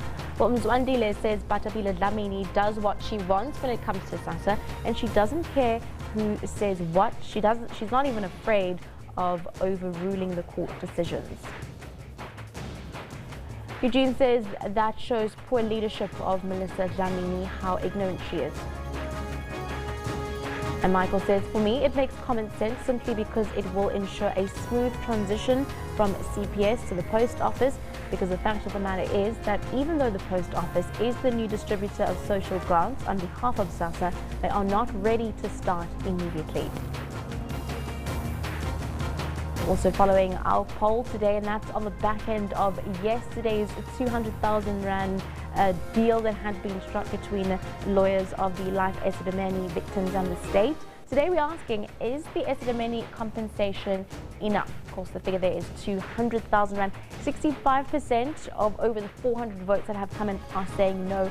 35 are saying yes. Barry Martin says, #Life Esidimeni.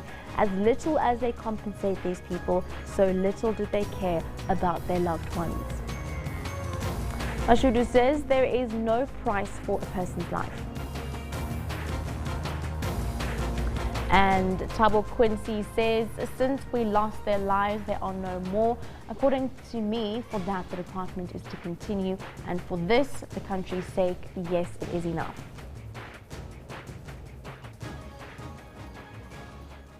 Let's cross over now live to those live Esidimeni arbitration hearings underway in Johannesburg. The delictual remedy also protects and enforces, in the language of Section 12, subsection 1c of the Constitution, the right to the security of the person, which includes the entitlement to be free from all forms of violence from either public or private sources. And Moseneke DCJ made reference to the case in Force versus Minister of Safety and Security in paragraph 73. This court had to decide whether a breach of a constitutionally entrenched fundamental right may be vindicated by a delictual remedy, such as an award of damages. In that case, the applicant contended that he was entitled to a public law remedy of constitutional damages and not to a private law remedy of delictual damages. The contention was that any person who applied to a court for appropriate relief for an infringement of a fundamental right under the interim constitution may not resort to a delictual remedy because the claimant was entitled only to a constitutional remedy.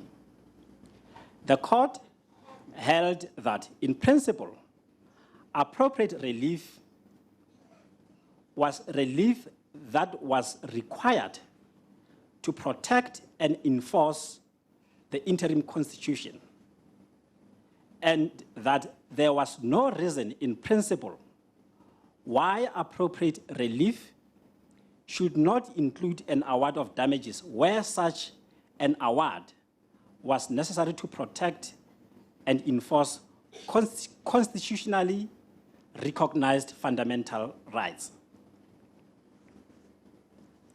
That proposition stands dead against your position.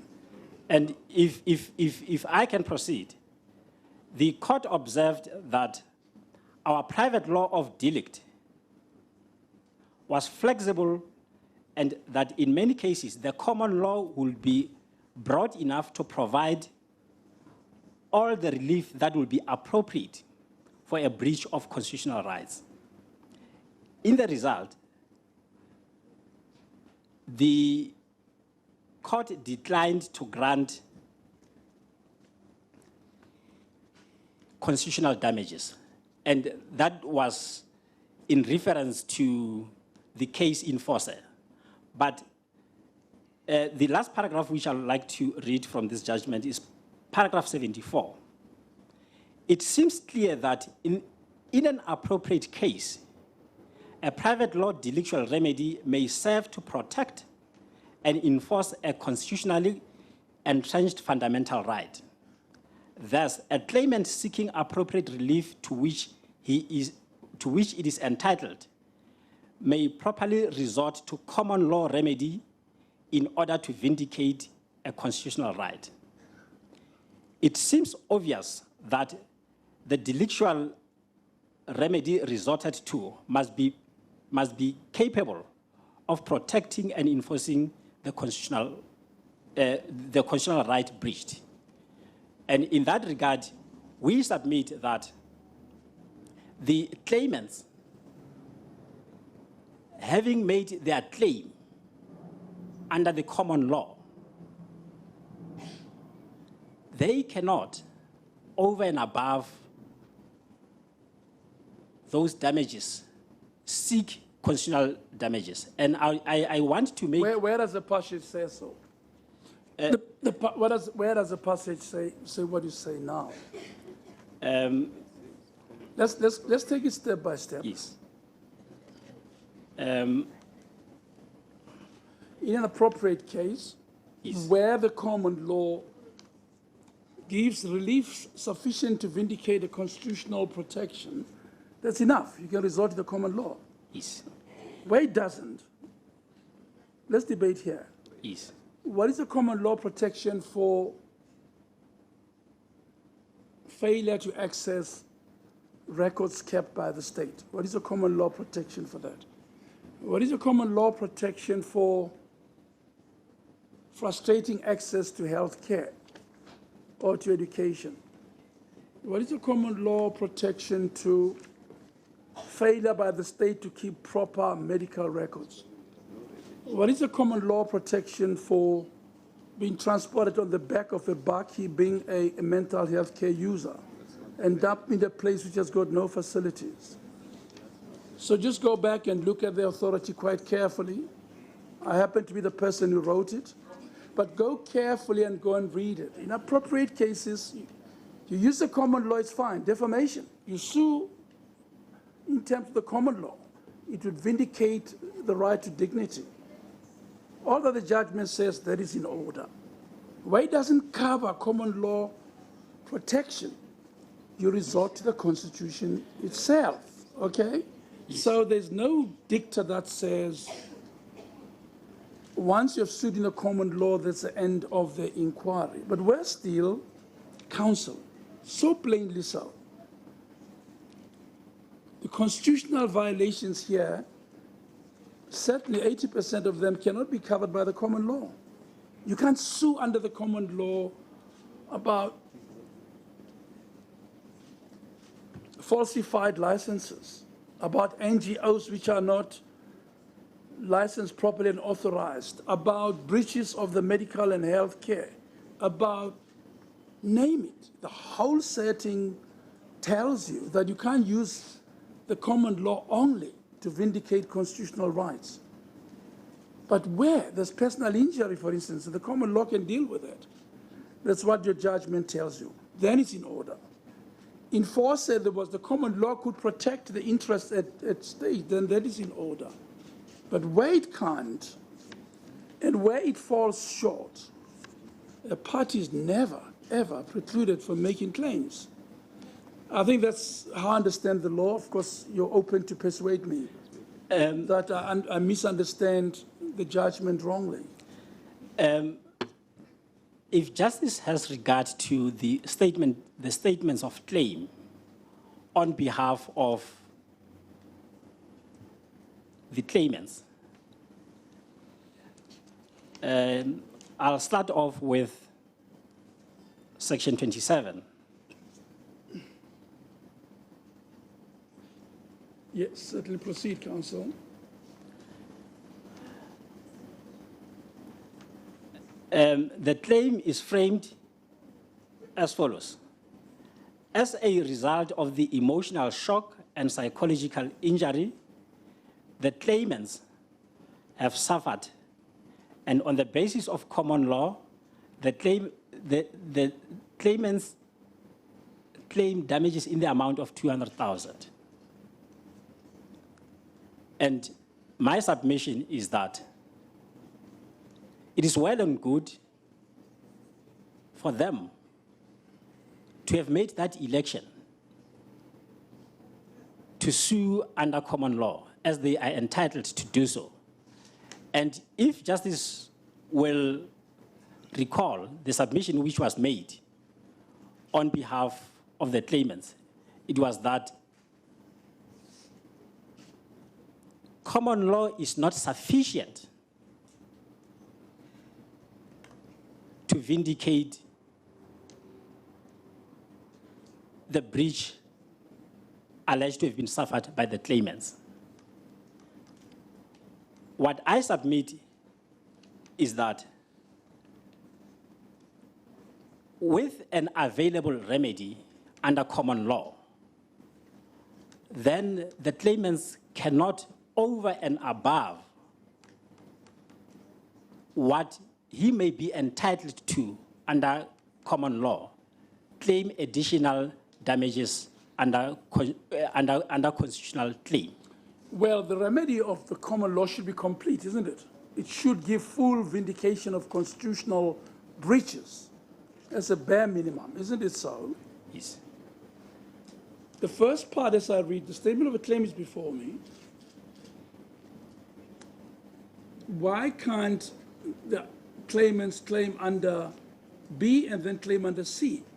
What in law precludes them from doing so?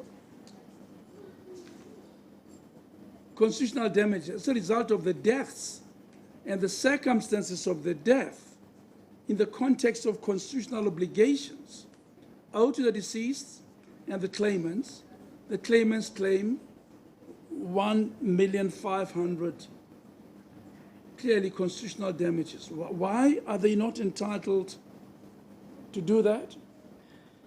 What is being sought is a claim which comes as a result of the death of the mental health care users, which subjected them to the trauma and psychological injury which I have made mention of, and which injury they have a remedy under common law.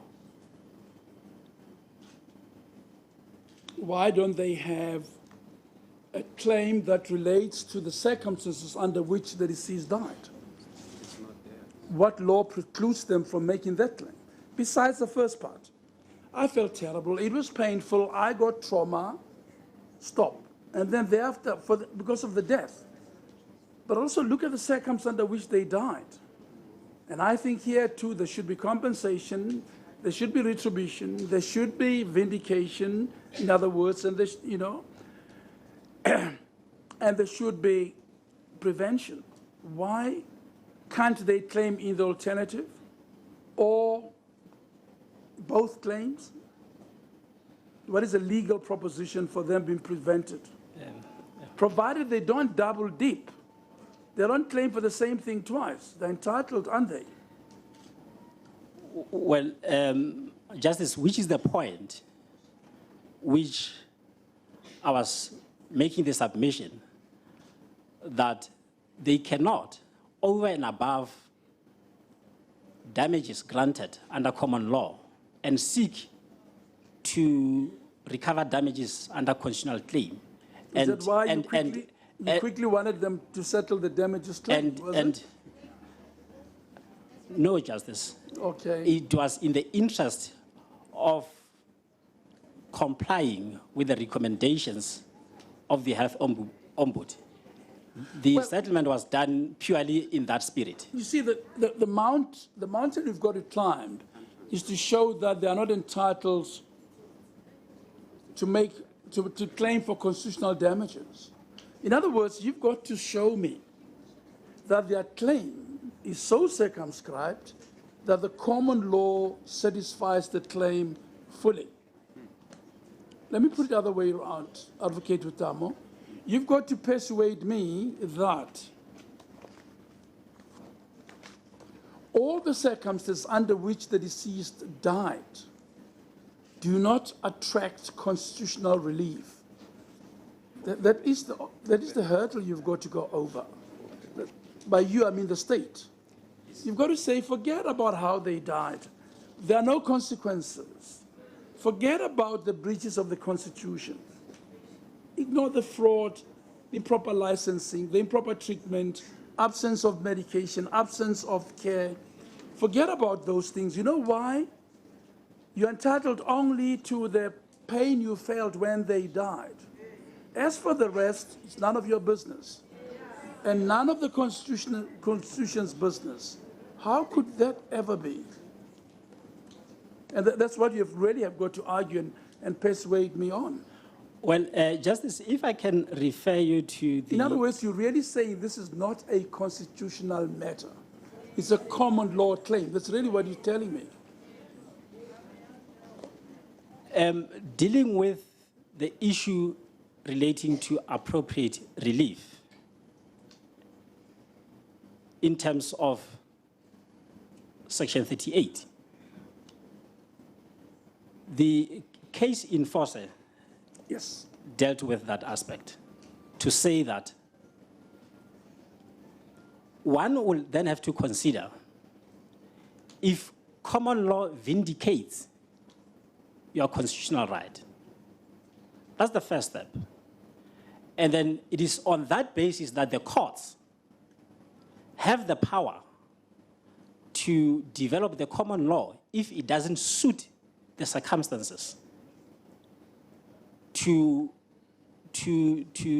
craft a remedy which will suit the circumstances. If the claim is only a common law claim, then development might arise. If the claim purports to be a common law claim, A, B, constitutional damages claim, you have to develop the common law to adjudicate the constitutional damages claim. If so, why so?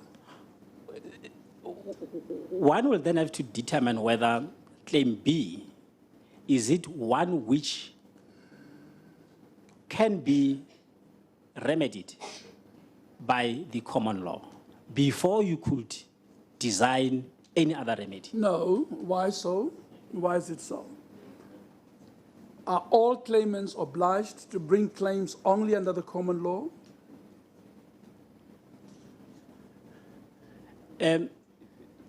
How do you vindicate the right of access to education under the common law, or right of access to health care?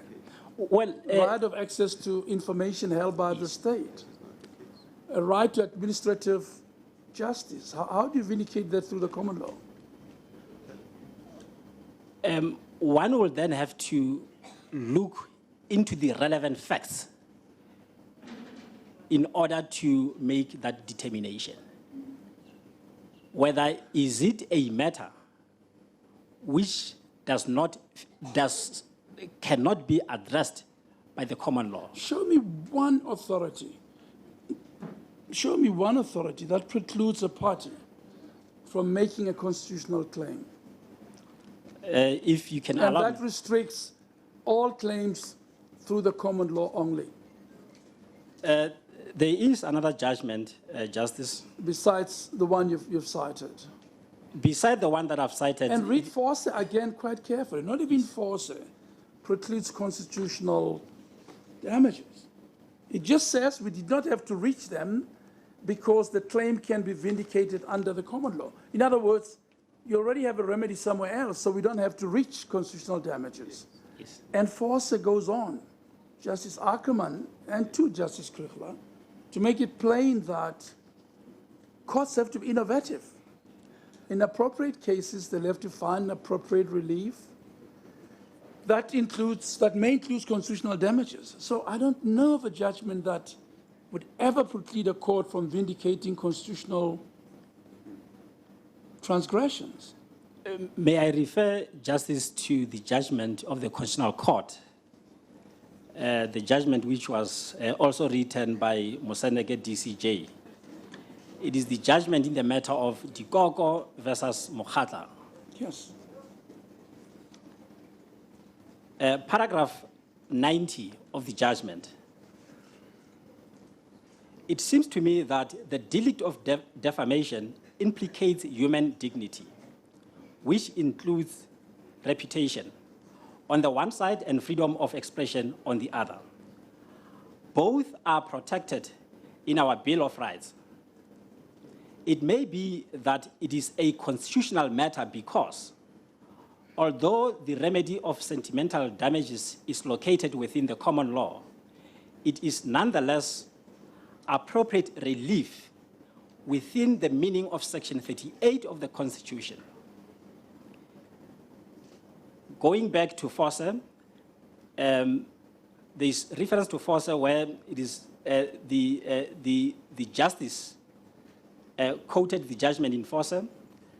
In Force, the court assumed but stopped short of deciding whether appropriate relief in Section 7, subsection 4, subparagraph A of the interim constitution includes an award of damages where the award is required to enforce or protect rights in the Bill of Rights.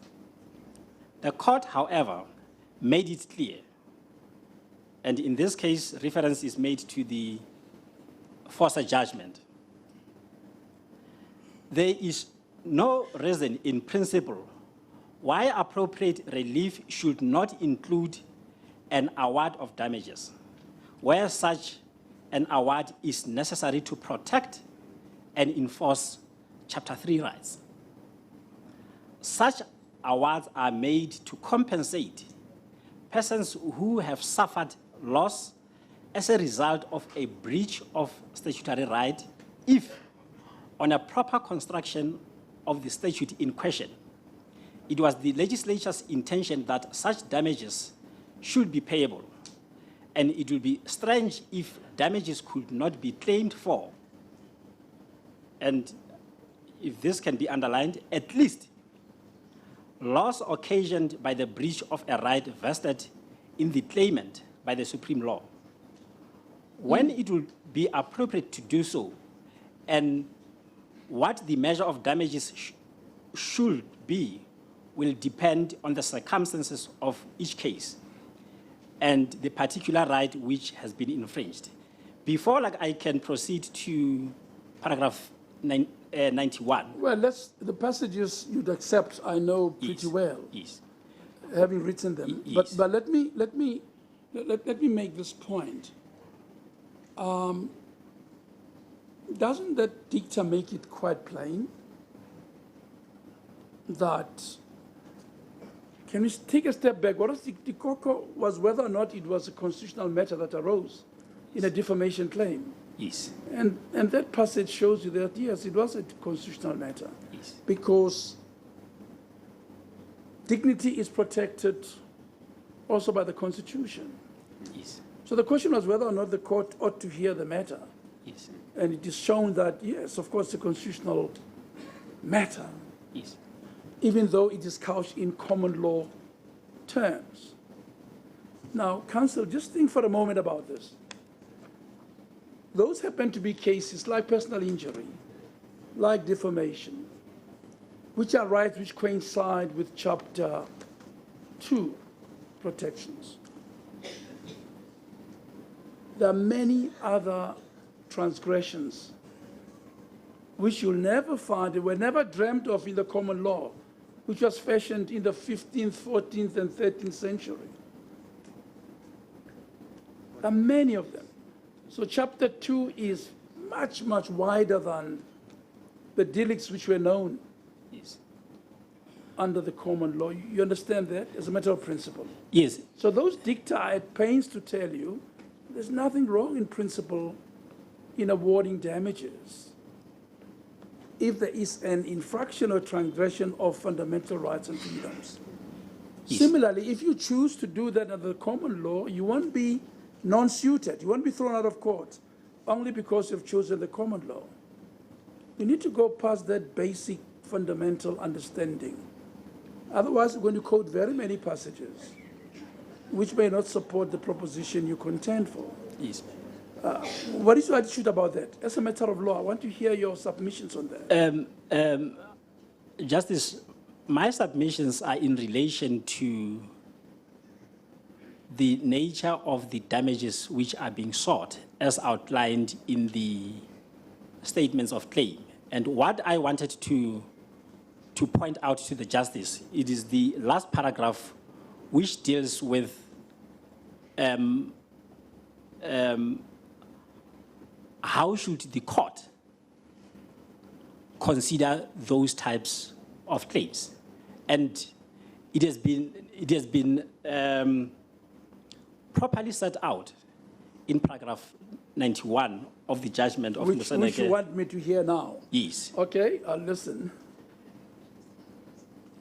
It says, although these remarks in force were directed at the remedy provision of the interim constitution, it seems to me that the same considerations apply to the appropriate relief envisaged in section 38 of the Constitution when an award of damages is necessary to vindicate, that is to protect and enforce rights which, aside their common law pedigree, are all enshrined in the Bill of Rights.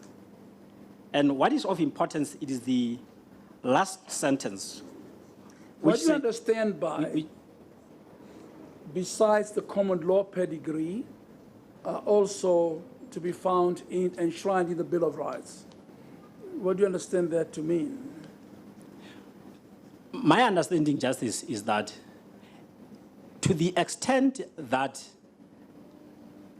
one will be entitled to a remedy under common law in relation to the breach of a right which one would ordinarily have, a right which is also enshrined in the Constitution. That's how.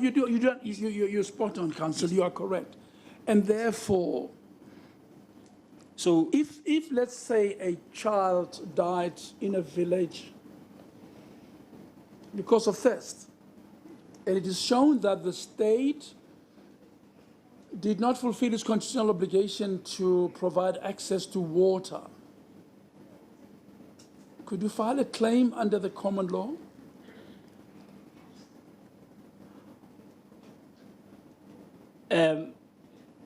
Justice, in that regard, there might not be an immediate remedy available, and there might be no remedy available under the common law. If I understand no, under our law, under our Constitution, under our jurisdiction, will there be no remedy? Let me try again.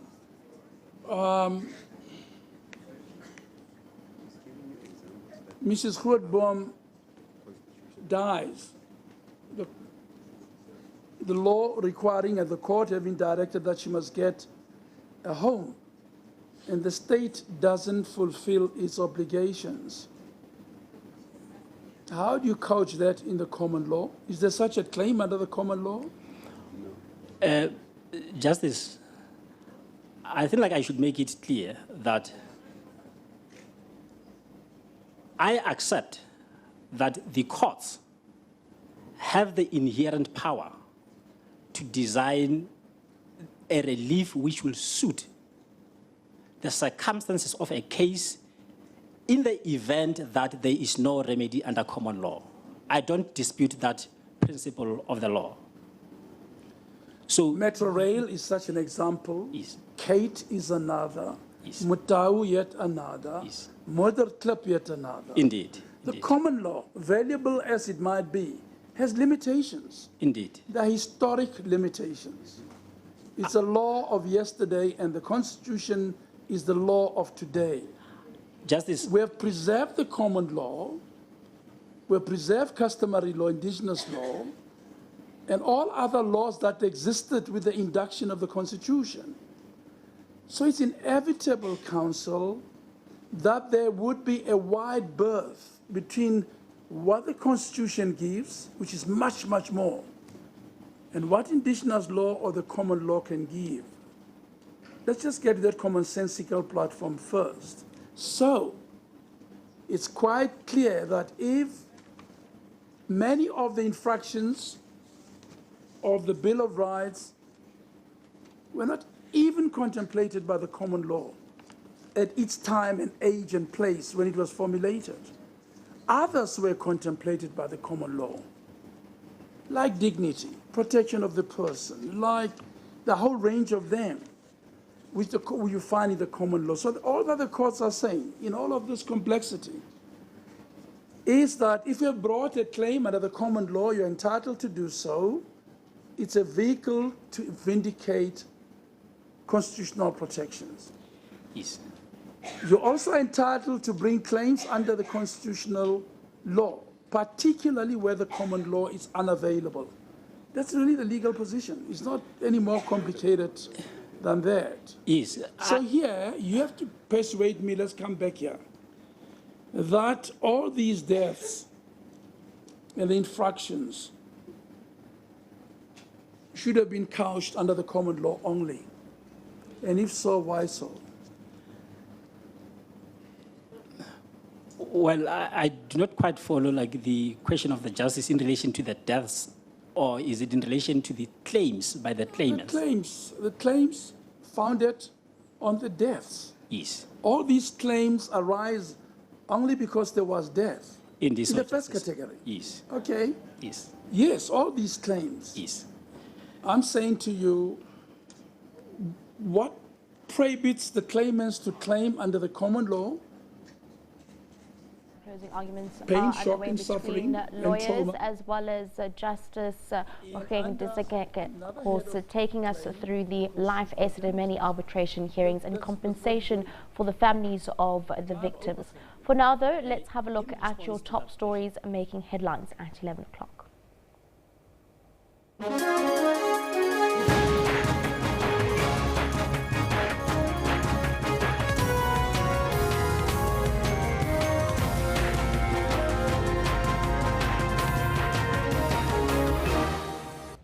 Focus now shifts to Pretoria, where a meeting between President Jacob Zuma and ANC President Cyril Ramaphosa is set to take place. Closing arguments are underway at the live Esidimeni arbitration hearings.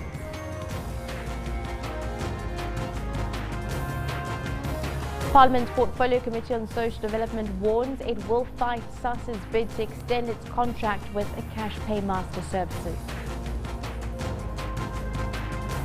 AB de Villiers makes a highly anticipated return from injury, and with the Proteas smarting from 3 back-to-back thrashings against India, all hopes are pinned on him also getting back to his brilliant form in pink.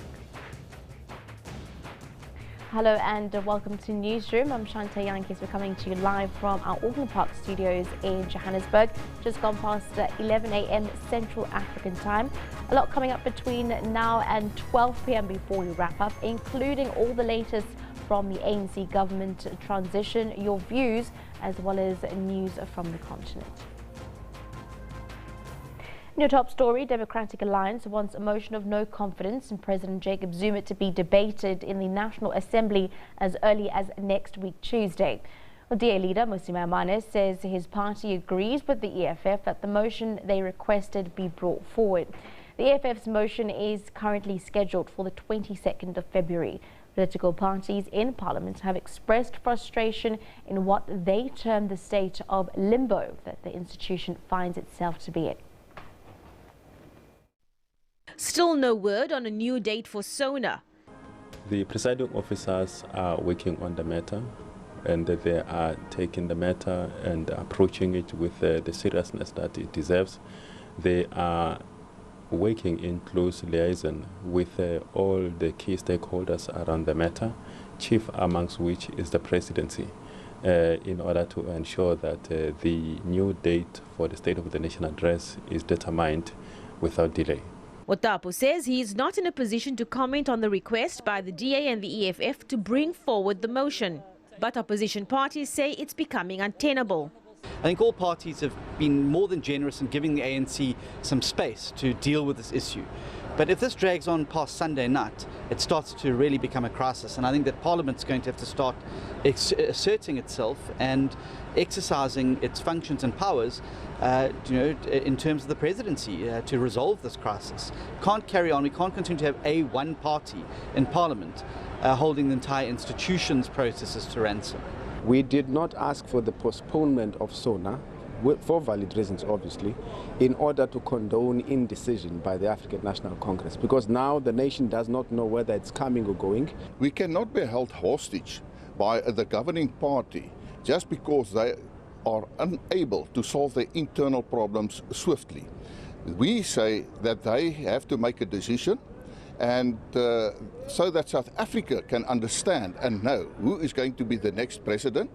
Opposition parties have also called for the Programming Committee to reconvene urgently to finalise Parliament's programme. Ebra Barbia, SABC News, Parliament. Earlier, I spoke to UDM leader Bantu Olamisa on the much-awaited meeting on Monday between opposition parties. They are seeking to push the motion of no confidence against President Jacob Zuma should he have not vacated office by then. The aim of that meeting is to discuss how are we going to approach the next few days if Zuma by then has not resigned. We hope that the ANC can finally ask Zuma to address the nation or hand his resignation letter to the Speaker not later than Sunday evening. If he is still displaying some intransigence, then I would advise the Cyril Ramaphosa to call the other leaders in Parliament so that we can assist him. This thing can take few hours or even 20 minutes or so if we assemble on Tuesday and remove Zuma legally in terms of the Constitution, because what they are doing is illegal. They should have brought the Zuma matter to Parliament, because Zuma was elected by us in Parliament. This backdoor approach is not going to help them. Instead, Zuma is going to embarrass them. So if Cyril Ramaphosa wants the assistance of the opposition, we are ready. We are doing this in the interest of the country. We are not humiliating ANC or undermining their authority, but it's too much. We can't hold the country to ransom. Indeed. And what makes you think that this vote of no confidence will push the president to step down, as you've had plenty of failed votes of no confidence against him before?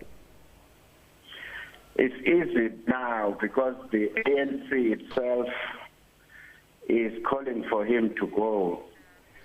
They don't even need our votes in Parliament. They can just stand up in Parliament and do it on their own.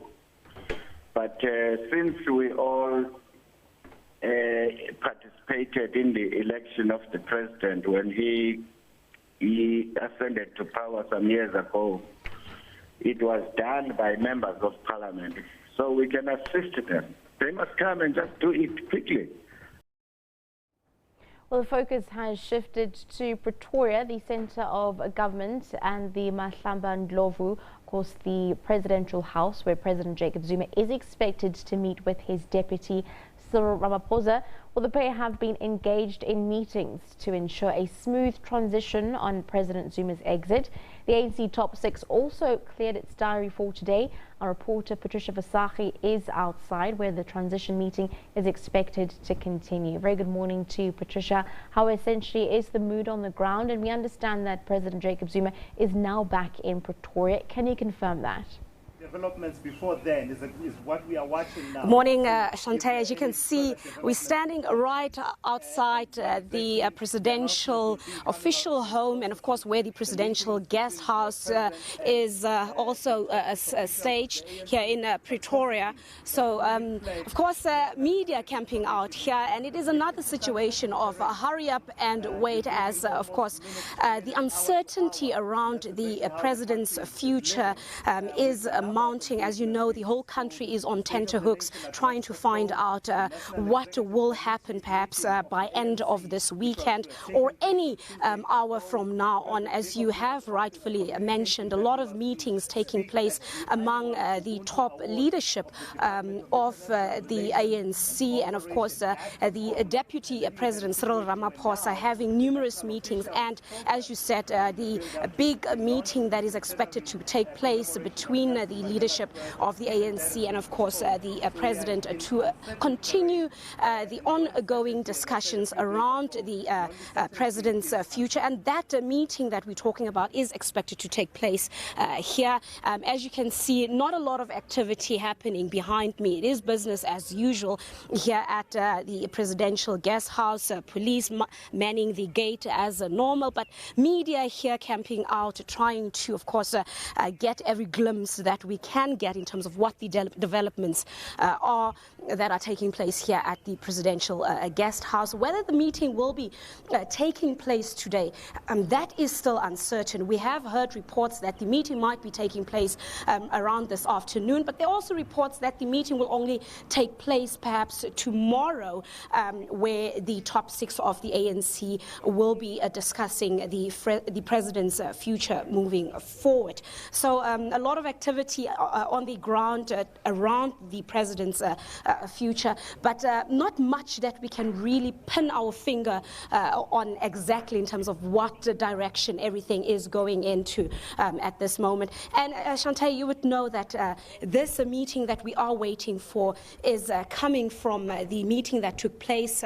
on Sunday, where the top six also met with the president right here at the guest house, also discussing his future. And that was, of course, followed by the working committee of the ANC meeting, where they then concluded that they have decided for the president to step down. And thereafter, you know that the NEC meeting had to take place, but that had to be cancelled.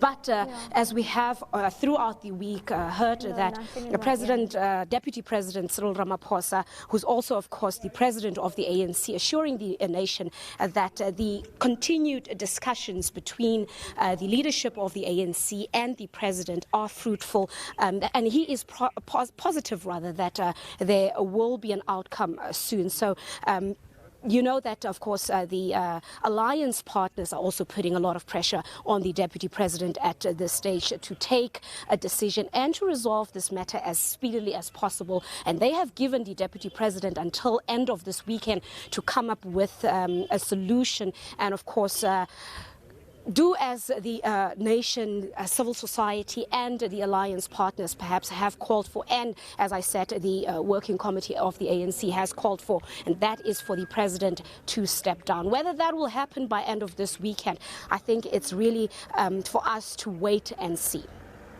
Thank you very much. Our reporter on the ground for SABC News, Patricia Fasahi, taking us through what is happening outside of the presidential house there in Pretoria.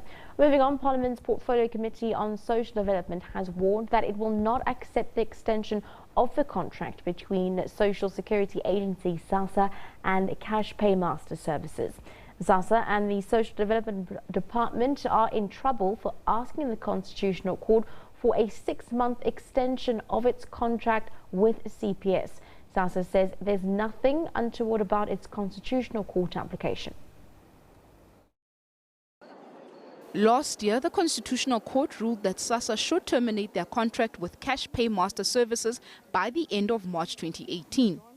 In 2014, the court ruled that the contract was illegal. The court also instructed the Post Office to take over the running of the contract from the 1st of April. The court ordered that the Social Services Agency should provide a detailed report on the transition. It was also ordered to report monthly to the Constitutional Court. SASSA believes that this extension will ensure that there are no disruptions during the transitional phase. The intention is to make sure that there's a smooth transition between the South African Post Office and the CPS. There are aspects which, as an organization, we have taken, like the enrollment processes from application to approval.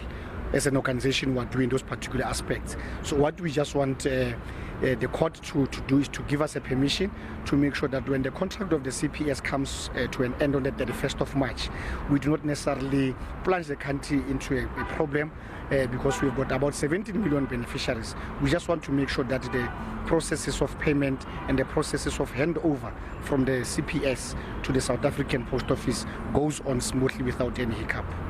Although the ConCourt had previously ruled that the contract with Cash Paymaster Services was illegal, but in a bid to avert a national crisis, the court ruled that the contract could continue until the end of March.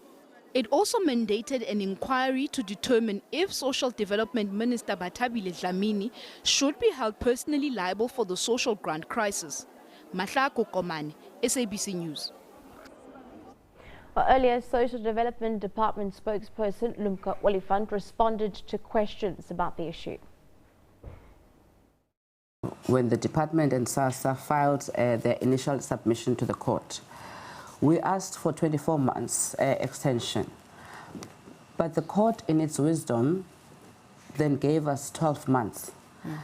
And in that order that the court gave us, the court then said, one, we should make sure that there is a smooth transition between the old and new service providers.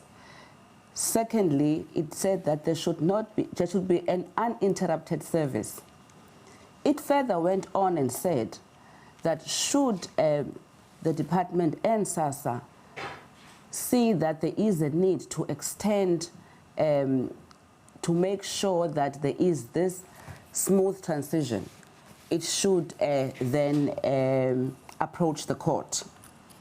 Again, in last year, the Department of Social Development, or rather SASSA and SAPO, entered into a working agreement. We have since heard SAPO saying that they would not be able to take some of the services by the 1st of April.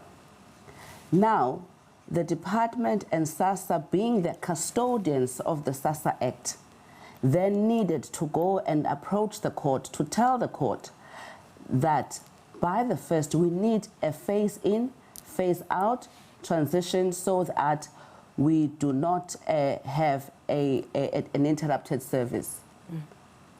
Yeah, seeing that you had initially requested the court to grant SASSA 24 months, an order of 24 months, and you were granted 12 months, now you requesting 6 more months. Do you think that the transition will definitely be completed in 6 months that you're requesting? We are busy with the work, Balisa, and I think maybe that question should be posed to the post office, because the post office now is the service provider that we are working with. But have you had engagements with the post office? What's the sense that you're getting from them? Are they ready? Because as you say, they had earlier indicated that they will not be ready on the 1st of April for some of the transactions. But the sense that you're getting as the department, do you think everything will run smoothly?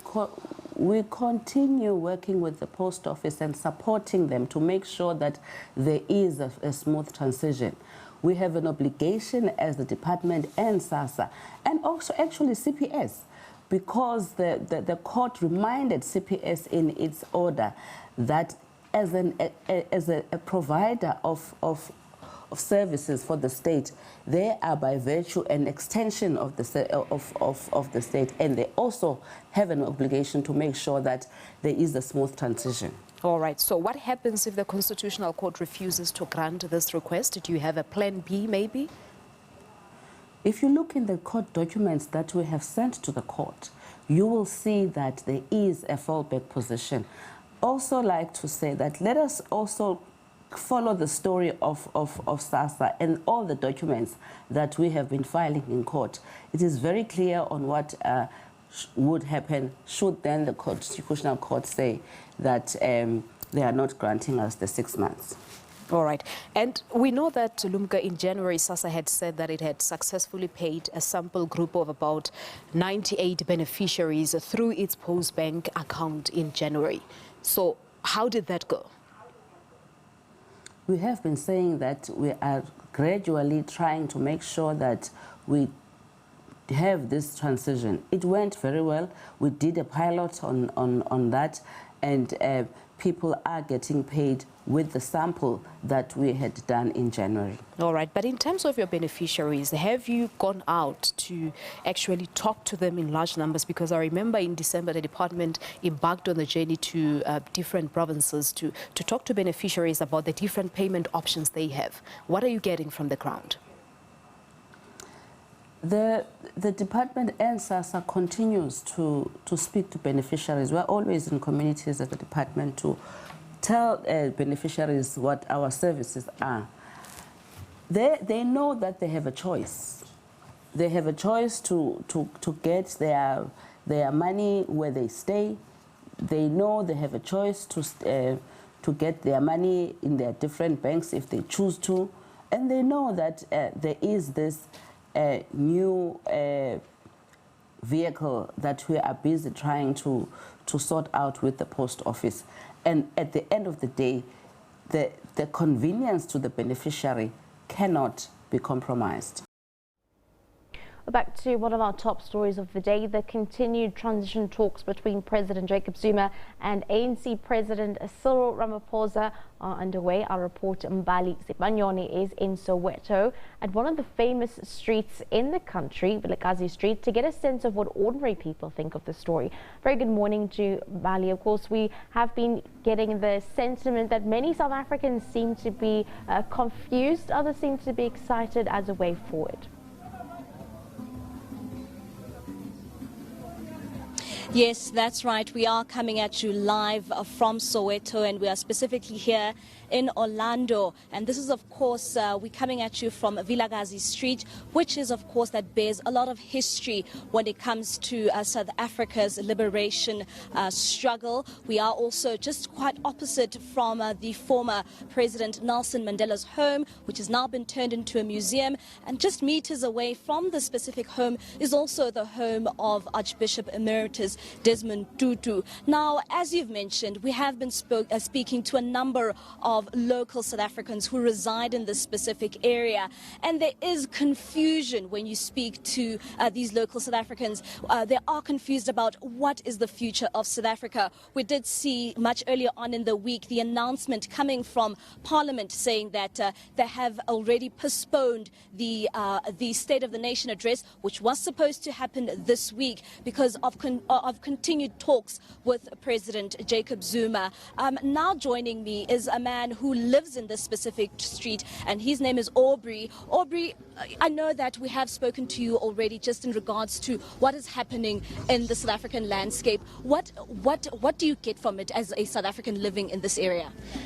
Thank you for an opportunity. Apparently, I don't think President Zuma is fair for us South Africans because he doesn't represent any party. Our leader is president of the ANC now, it's Ramaphosa. And being a president of the country must represent a party. What party is Zuma representing? He doesn't have a party, he's just the president of the country. It's time to go because Ramaphosa is the president of the ANC. He's the one to go and represent us in the parliament. Why don't you feel that President Jacob Zuma should be allowed to stay and finish off his term as the president of the country? I do understand that you've pointed out that he's no longer president of the ANC. Why don't you think that he should continue his term in office?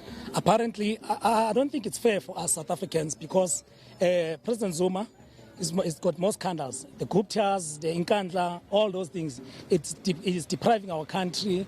You have seen the rand was going down so rapidly. People are crying in Cape Town of water and all those things. Zuma is just thinking of his son, Tutuzani. And I think Zuma must go. It's time. There's no time to wait. We cannot wait for President Zuma to go. But now I think there's time for President Zuma to go. Let him go, please. Because we South Africans, we need a new president, new man on the block. Now, this specific location where we are at right now is usually a buzz on the weekends. It is filled with the young and the old. It is also filled with tourists who come and see the certain tourist attractions that this specific street has. I'm also going to chat to another young person who also lives in this neighborhood. His name is Tukelo. Tukelo, have you been following the political situation in this country? Yes, I've been following the political scene lately, and I've realized how much everyone in the country is confused about the whole matter because President Zuma's time is up now, and as the older person has said, we don't have to wait for his term to end for him to go because he has to face what he's done in the past and then let the country move on from what he's done. Maybe we'll get someone who's going to transform us or maybe put us into another dimension. Why do you feel that it's so urgent for him to go? It's been a long time he's been there, and there's not much that he's done, or there's no change that he's done a lot. So we can't say we still want to give him that chance because there's been chances given to him and he's been wasting them. So we need someone new to represent us and give us something that's going to motivate the country going forward. Now, you've heard it from another young person who resides in Orlando, and he's basically saying that he feels as a young person in South Africa that it is indeed time for President Jacob Zuma to step down. But we do know that these talks are still continuing. We did see a message coming out from the ANC president that he is still in talks with the statesman, with the state president, President Jacob Zuma, on the transition talks for him to step down from office. It's back to you in studio. studio. Thank you very much, Mbali Sipanyoni on the ground for SABC News.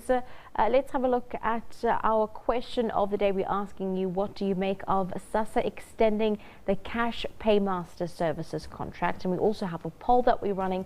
Is the Esidimeni compensation enough? Let's have a look at the tweets that are coming in with the question of the day there. And this one comes in from Hector saying, if it was an ordinary worker making one mistake after another, he or she would be fired by now. Our dear Minister Patabile Dlamini deserves a boot. This has gone on long enough. Lekasa says Dlamini should be taught a lesson. Her days are numbered. We don't want to hear any more by CPS. South Africans should stand for themselves. Patabile is trying to sell us to those cash pay services. And Tabo says, I'm not surprised, but Patabile Dlamini owns SASSA. Of course, our poll that we're looking at this morning is based around the life Esidimeni compensation. Is it enough? We do know that those proceedings and the compensation talks between lawyers and the justice is underway as we speak this morning. Over 430 votes coming in. 34% of you saying yes, compensation is enough. 66% of you are saying no, compensation is not enough. So let's have a look at some of the views behind those numbers with some of the tweets that have been coming in. Well, this one comes in from Mansa. It's an insult for lives cut short by negligence and cruel, inhumane behavior. Tulani says it's more than enough. Tulani agrees that the 200,000 rand is enough. Lekasa says, I spoke about life Esidimeni, that our family lives sold by Qedani Mahlangu. 200k is just a joke. Let's restart. Justice Moseneke has done a great job, but this is an insult. We are still mourning for our beloved one. Well, those are a roundup of your tweets on our question and poll of the day. Thank you very much for sending us your comments and interacting with us on @SABC Newsroom. Let's have a look at our picture of the day. This one comes in from Donald_MK. Justin Gatlin to race in South Africa. Pretoria Grand Prix Series. Here I come. Definitely going to be a very, very interesting and exciting race to watch. We do know that Akani Zimbine for South Africa is also going to be running that race with Justin Gatlin. The comment of the day, this one comes in from Cool Calm and Collected at Silokutle. That 200,000 rand settlement, of course, with regards to the life Esidimeni hearings, is a slap on the wrist for the department and a spit in the face of the affected families. #life Esidimeni. Well, we do know that other claims are being brought forward over and above that 200,000 rand compensation. We'll have to wait and see what today's proceedings will bring. Let's have a look now at what's taking place online on our Facebook page this morning. Well, we see that Higher Education Minister Hlengiwe Mkhize says government is ready to implement free education.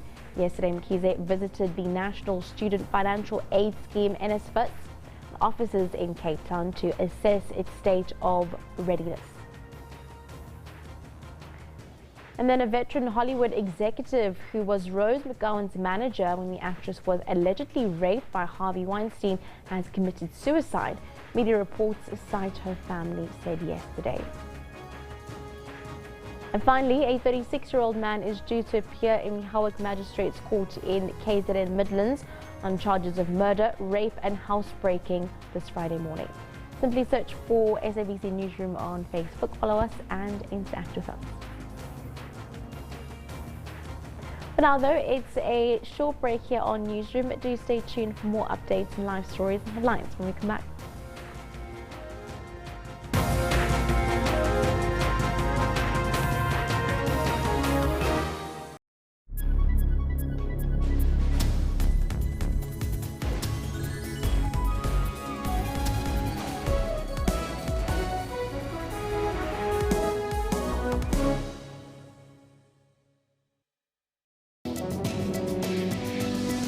Over 5% of the world's population, or 360 million people, has disabling hearing loss. Sometimes babies are born that can't hear. Yeah. And especially during the pregnancy where there's some infections that mom could pick up that can actually transmit that damage to the ear, and those children can be born deaf. I don't look at myself as a disabled person. I looked at myself as Bruno, not with a disability. I don't have barriers. I use South African Sign Language because I have a language. And unfortunately, we need to talk to the teenagers and the young people out there. I know it's now fine to go to the concerts and listen to that loud music, but you're actually damaging those little hair cells all the time, and you're not going to pay the price now. You're going to pay the price when you turn 45, 50, and then all of a sudden we're going to see the damage done. For all your health news, join Health Talk every Saturday from 9 to 10. South Africa is in need of a frank dialogue about the state of our nation. My name is Onkgopotse JJ Tabane. Join me on Frankly Speaking every Sunday at 8:30. Come now, let's talk frankly.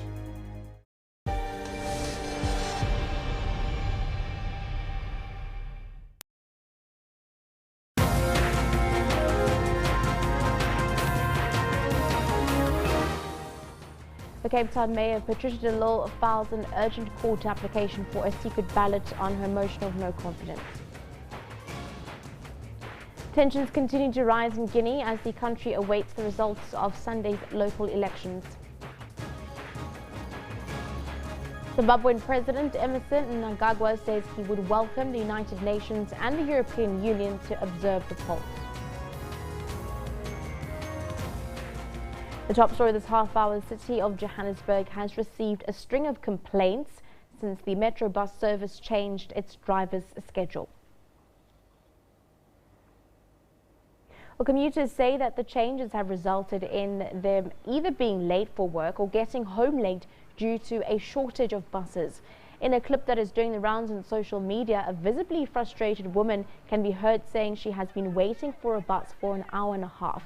People are also seen standing on the stairs of an overloaded bus. We did invite the Metro bus service for an interview, but they did not pitch. However, the spokesperson for Metro Bus, Goodwill Shibiru, left the SABC building, saying either the MEC for Transport or the Mayor of Johannesburg, Herman Mashaba, should rather do the interview. Moving on now, having a look at some African news. Zimbabwean President Emerson Mnangagwa has indicated that he would welcome the United Nations and the European Union to observe the polls expected to be held mid-year. However, the United Nations says it has not received a formal request to do so. I'm not aware of any formal request. Obviously, once we receive formal requests, we evaluate them and see what kind of help can be provided. But there's no detail on that at this stage. The United Nations High Commission for Refugees Special Envoy says South Africa's program of integrating Somali refugees and asylum seekers into community in the country is a shining example that should be replicated by other African states. He briefed the media on the Somali situation in Pretoria yesterday. Lugman Mohammed has been living in South Africa for 7 years. He ran away from his home country Somalia after a civil war broke out in 1999. He's among those seeking a refugee permit at the Home Affairs Department in Marabastad. I was in Mogadishu, so there was a fight between Shabab and government. So treatment here is good. But the problem is, you know, everywhere you go, there is a trouble of robbery and killing, and you see. There's over 60,000 Somalian refugees in southern Africa. South Africa has the largest number in the region, with 30,000 residing in the country. South Africa's treatment of Somali and other refugees has been hailed as a shining example in the continent. In South Africa, the refugees have an opportunity to live within the community and to be treated as good as the nationals of this country. So this is a unique practice that I think we will ask the rest of Africa, and particularly those countries that are hosting refugees, to emulate. Over 900,000 Somali refugees have been displaced all over the continent and the world. Xenophobic attacks remain one of the biggest challenges facing Somalians and other refugees residing in South Africa. The special envoy to the United Nations High Commission on Refugees says he is satisfied with the manner in which the South African government is dealing with the challenge. Offenses Timo, SABC News, Marabastad, Pretoria. Well, Kenya's tourism sector says the country has withstood political heat to record a 10% growth in international arrivals and a 20% growth in revenue last year.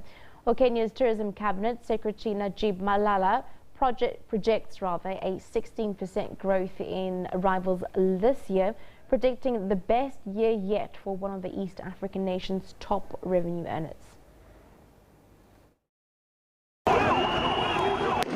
2017, a tough political year for Kenya.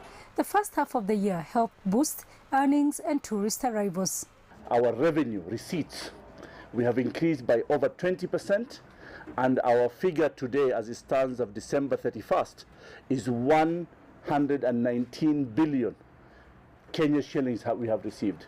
So it's over $1 billion. The industry received a hit from the prolonged electioneering period, which followed the Kenyan Supreme Court's nullification of the August poll results. After the ruling on the 1st of September. So there were some cancellations. There were people who were postponing their booking for December. Visitors from the U.S. drove a surge in the market, growing by 17% last year. Kenya is betting on the introduction of direct flights from Nairobi to the U.S. in October to boost business. We are projecting at least a 16% growth. Tourism is one of Kenya's main foreign exchange earners alongside tea and horticulture. Kenya wants to bring at least 3 million visitors into the country each year, according to President Uhuru Kenyatta's election pledges. Sarah Kimani, SABC News, Kenya.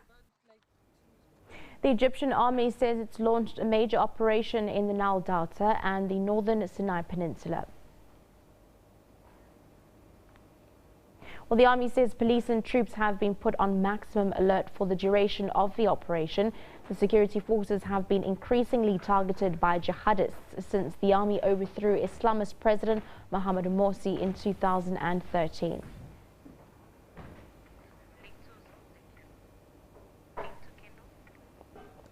And standing by with all your sporting highlights, Kendall Mahmate takes us through our last bit of sports just before the weekend. Kendall, what do you have in store?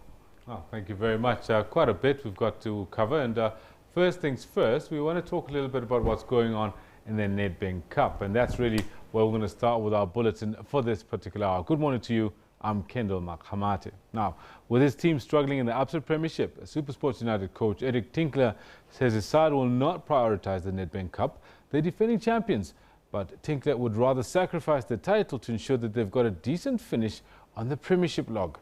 Matsatsantsa Pitori face Bloemfontein Celtic in the first round of the Nedbank Cup this coming Sunday. SuperSport United would have been eyeing a third successive Nedbank Cup title. However, their league position doesn't allow them to have such ambitions. They are currently 11th on the log. Tinkler's focus is to collect as many points as possible to at least secure a top 8 spot. League is always priority, and for us as a club, we need to be finishing in the top 8. Our aspirations at the beginning of the season, truth be told, was higher than just finishing in the top 8. We were obviously looking to go for the title. Matsatsantsa Pitori will come up against Bloemfontein Celtic, a team they beat 4-2 a few days ago in a league fixture. In that match, Tinkler rested a number of his more experienced players. He will continue to do the same in their upcoming match. This is an opportunity for some of the fringe players, some of the younger players, to get an opportunity to, to play under no pressure, because for me, it's about them going out there and expressing themselves. If SuperSport managed to advance to the second round of the Nedbank Cup and win a few matches in the league, Tinkler might just change his mind regarding the cup competition. Lebantube, SABC News, Johannesburg. So what we've got now is a full weekend of football, wall-to-wall football starting tonight. Here's a quick look at what's going on in the Nedbank Cup, last 32 from tonight onwards. As you can see, tonight is Cape Town All-Stars against the Mamelodi Sundowns, and that match kicks off at 8 p.m. Then we've got a match on Saturday. Solos FC, they play Maritzburg United at Dobsonville Stadium, kick off at 3:30. Two other matches kick off at the same time.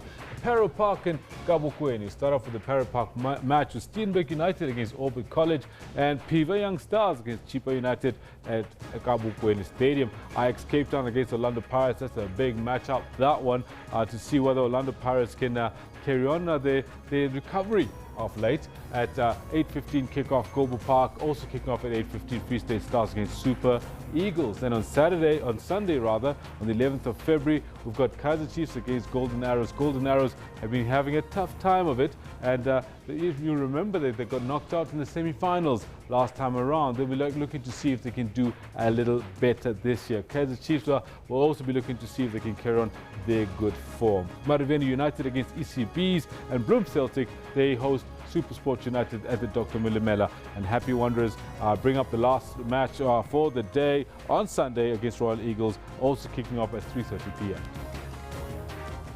Now, AB de Villiers' return may be just exactly what the Proteas need. South Africa's number one in world, which was number one in the world ODI rankings, now second, have slumped to 3-0 down in the 6-match series against the world's number one ranked side, India. Reports indicate that the star batsman de Villiers is set to come back from a finger injury for the last 3 matches. De Villiers suffered the injury in the 3rd test against the same opponents last month. After 3 heavy defeats where the hosts have failed to deal with the Indian spin bowlers, the team is in need of a boost, as they also without captain Faf du Plessis and batsman wicketkeeper Quinton de Kock. There was no immediate word on whether de Villiers had recovered sufficiently to play in the 4th match at the Wanderers. Tomorrow, he'll be assessed when the squad reassembles in Johannesburg tomorrow.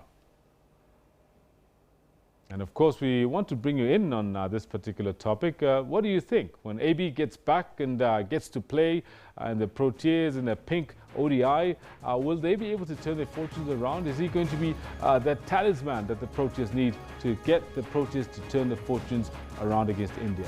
You've got some comments for us. We want to share them with the rest of our viewers. Let's see what you all are saying about that particular question. First up, we've got one from Barry Martin. He reckons the return of AB, he's the right man to the rescue, and I strongly have confidence in him. Very yes, and that's well-placed confidence. He's done extremely well for the Proteas in the past. His form has not been that great of late, though. Wandi Limnisi says, yes, the return of AB is a huge boost, but all the batsmen need to dig deep, apply themselves, especially in the middle overs against the wrist spinners. Hashtag Protea Fire. Also have another one from Russell Simons. It says, 438 pitch will traumatize the Proteas because they'll only get 250. Yeah, Russell, you know, I don't blame you at all. I think you're just being as positive as you can be, considering that the Proteas have been doing quite badly over the last few ODIs. We move on to other sporting news, and South Africa's highest-ranked wheelchair tennis player, Evans Maripa, is heading to Europe for 2 major international tournaments. The world number 12 from Limpopo returned home recently from a 2-week tour to Australia. He begins his excursion at the ABN AMRO tournament, an International Tennis Federation Level 1 event. The Paralympian Maripa has impressed with his performances in 2016 and 2017. He reached the quarter-final round and will aim to improve on his previous performances. The strong-hitting Maripa produced a masterclass performance, defeating world number 1 Tom Ekberink from the Netherlands to reach the quarter-final round. And the hard-working 27-year-old expects more positive results.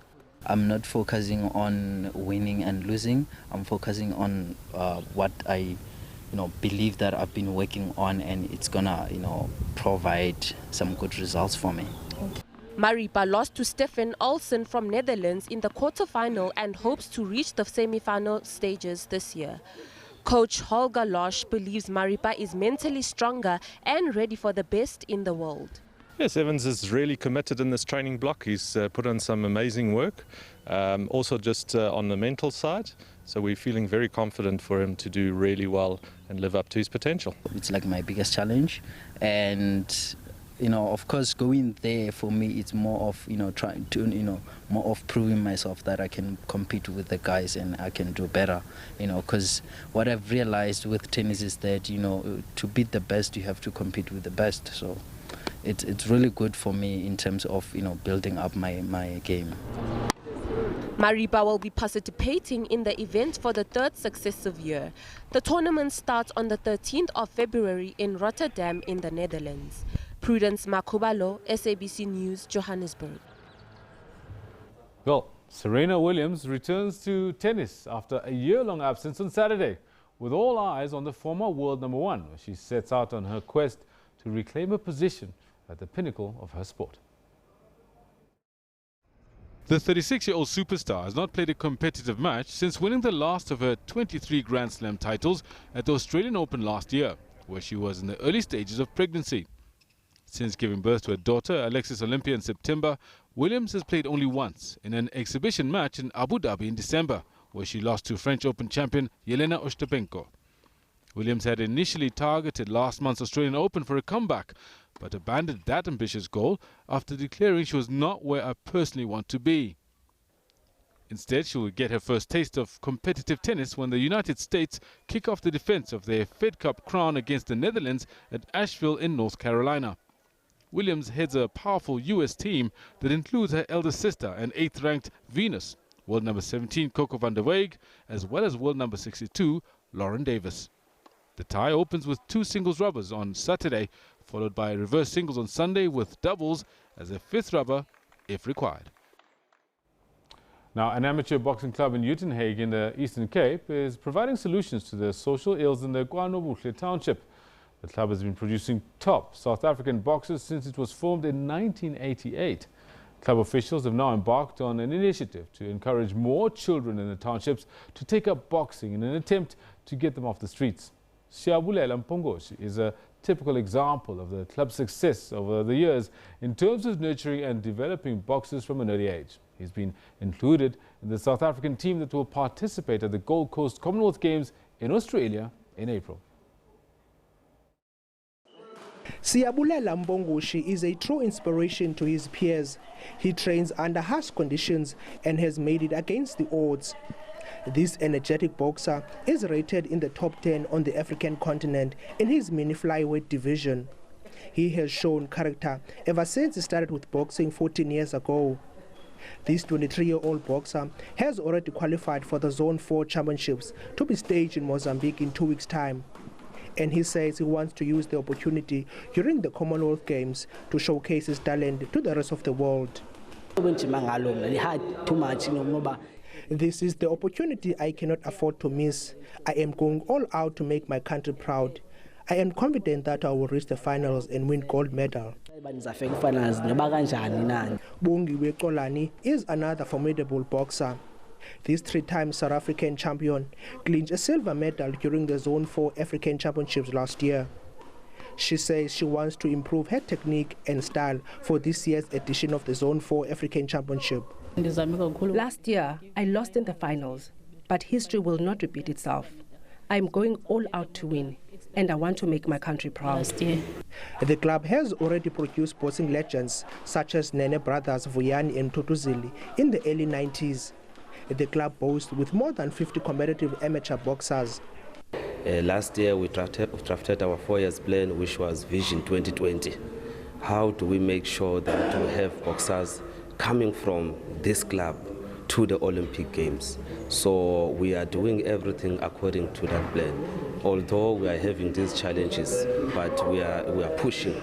A lack of proper equipment, poor punching bags and vandalism are challenges facing these amateur boxers. But that will not dampen the spirit of Siabulela Mbongoshi and Bongiwe Xolani from reaching their dreams of competing at the 2020 Tokyo Olympic Games. Zolani Moya, SABC News, Uitenhage. Now, the Court of Arbitration for Sport, CAS, has dismissed 47 appeals from Russian athletes and coaches to participate in the Pyeongchang Winter Olympics, which opened today. The Russians had appealed the exclusion from the Games by the International Olympic Committee over the doping scandal from the 2014 Sochi Games, but the decision now puts an end to any hopes of a quick Olympic return. Today's opening ceremony begins at 1 p.m. South African time. In December, the IOC banned Russia from the Games over doping in the country. That included massive manipulation of doping samples at the Sochi Games. It also banned dozens of athletes from the Games for life and stripped them of their Sochi Games medals following several investigations into the doping affair. Earlier this week, CAS upheld the appeal of 28 athletes due to insufficient evidence. but the IOC still refused to invite them, saying they had enough proof. Instead, it invited 169 carefully screened Russian athletes to compete as neutrals under the Olympic flag. Among those appealing on Friday were athletes who were not sanctioned for doping in their careers and were not named specifically in the investigations. Today, the ad hoc division of the Court of Arbitration for Sport dismissed the application filed by 32 Russian athletes against the International Olympic Committee. It has also dismissed the application filed yesterday by 15 athletes and coaches against the IOC. The applicants challenged the IOC decision, refusing to invite them to participate in the 2018 Olympic Winter Games and requested that CAS overturn the IOC decision. The CAS arbitrators have considered that the process created by the IOC to establish an invitation list of Russian athletes to compete as Olympic athletes from Russia could not be described as a sanction, but rather as an eligibility decision. The IOC has also suspended the Russian Olympic Committee, which is why those Russian competing will do so under a neutral flag and in uniforms without any national identification. Although the Russian Olympic Committee was suspended, the IOC nevertheless chose to offer individual athletes the opportunity to participate in the Winter Games under prescribed conditions, a process that was designed to balance the IOC's interest in the global fight against doping and the interests of individual athletes from Russia. At the hearing, the athletes' representatives acknowledged that the IOC had the ability to institute such process. This year's games will run until February 25th. Security has been beefed up as police and military personnel are preparing for the 2018 Winter Olympic Games opening ceremony. Mtutu Ndlovu, SABC News. Well, that's it. Get yourselves ready for a massive weekend of sport, wall-to-wall sport, from football to Winter Olympics, as well as some top 14 rugby. You know what? Thanks very much for having joined us this week. I'll be back again next week. And I do know that Shantae is also looking forward to the weekend. Lots to cover, lots to talk about on Monday morning. What are you going to be doing this weekend? I don't know. I have one day off, so I'm not sure. Possibly sleep. Oh, wow. But I'm sure I'll also be able to catch some sport and maybe twirl into the weekend, Kendall. Nice one. All right, we'll see you again on Monday between 9 and 12. For myself, Shanta Yankees. Then Kendall Makamati. Bye-bye.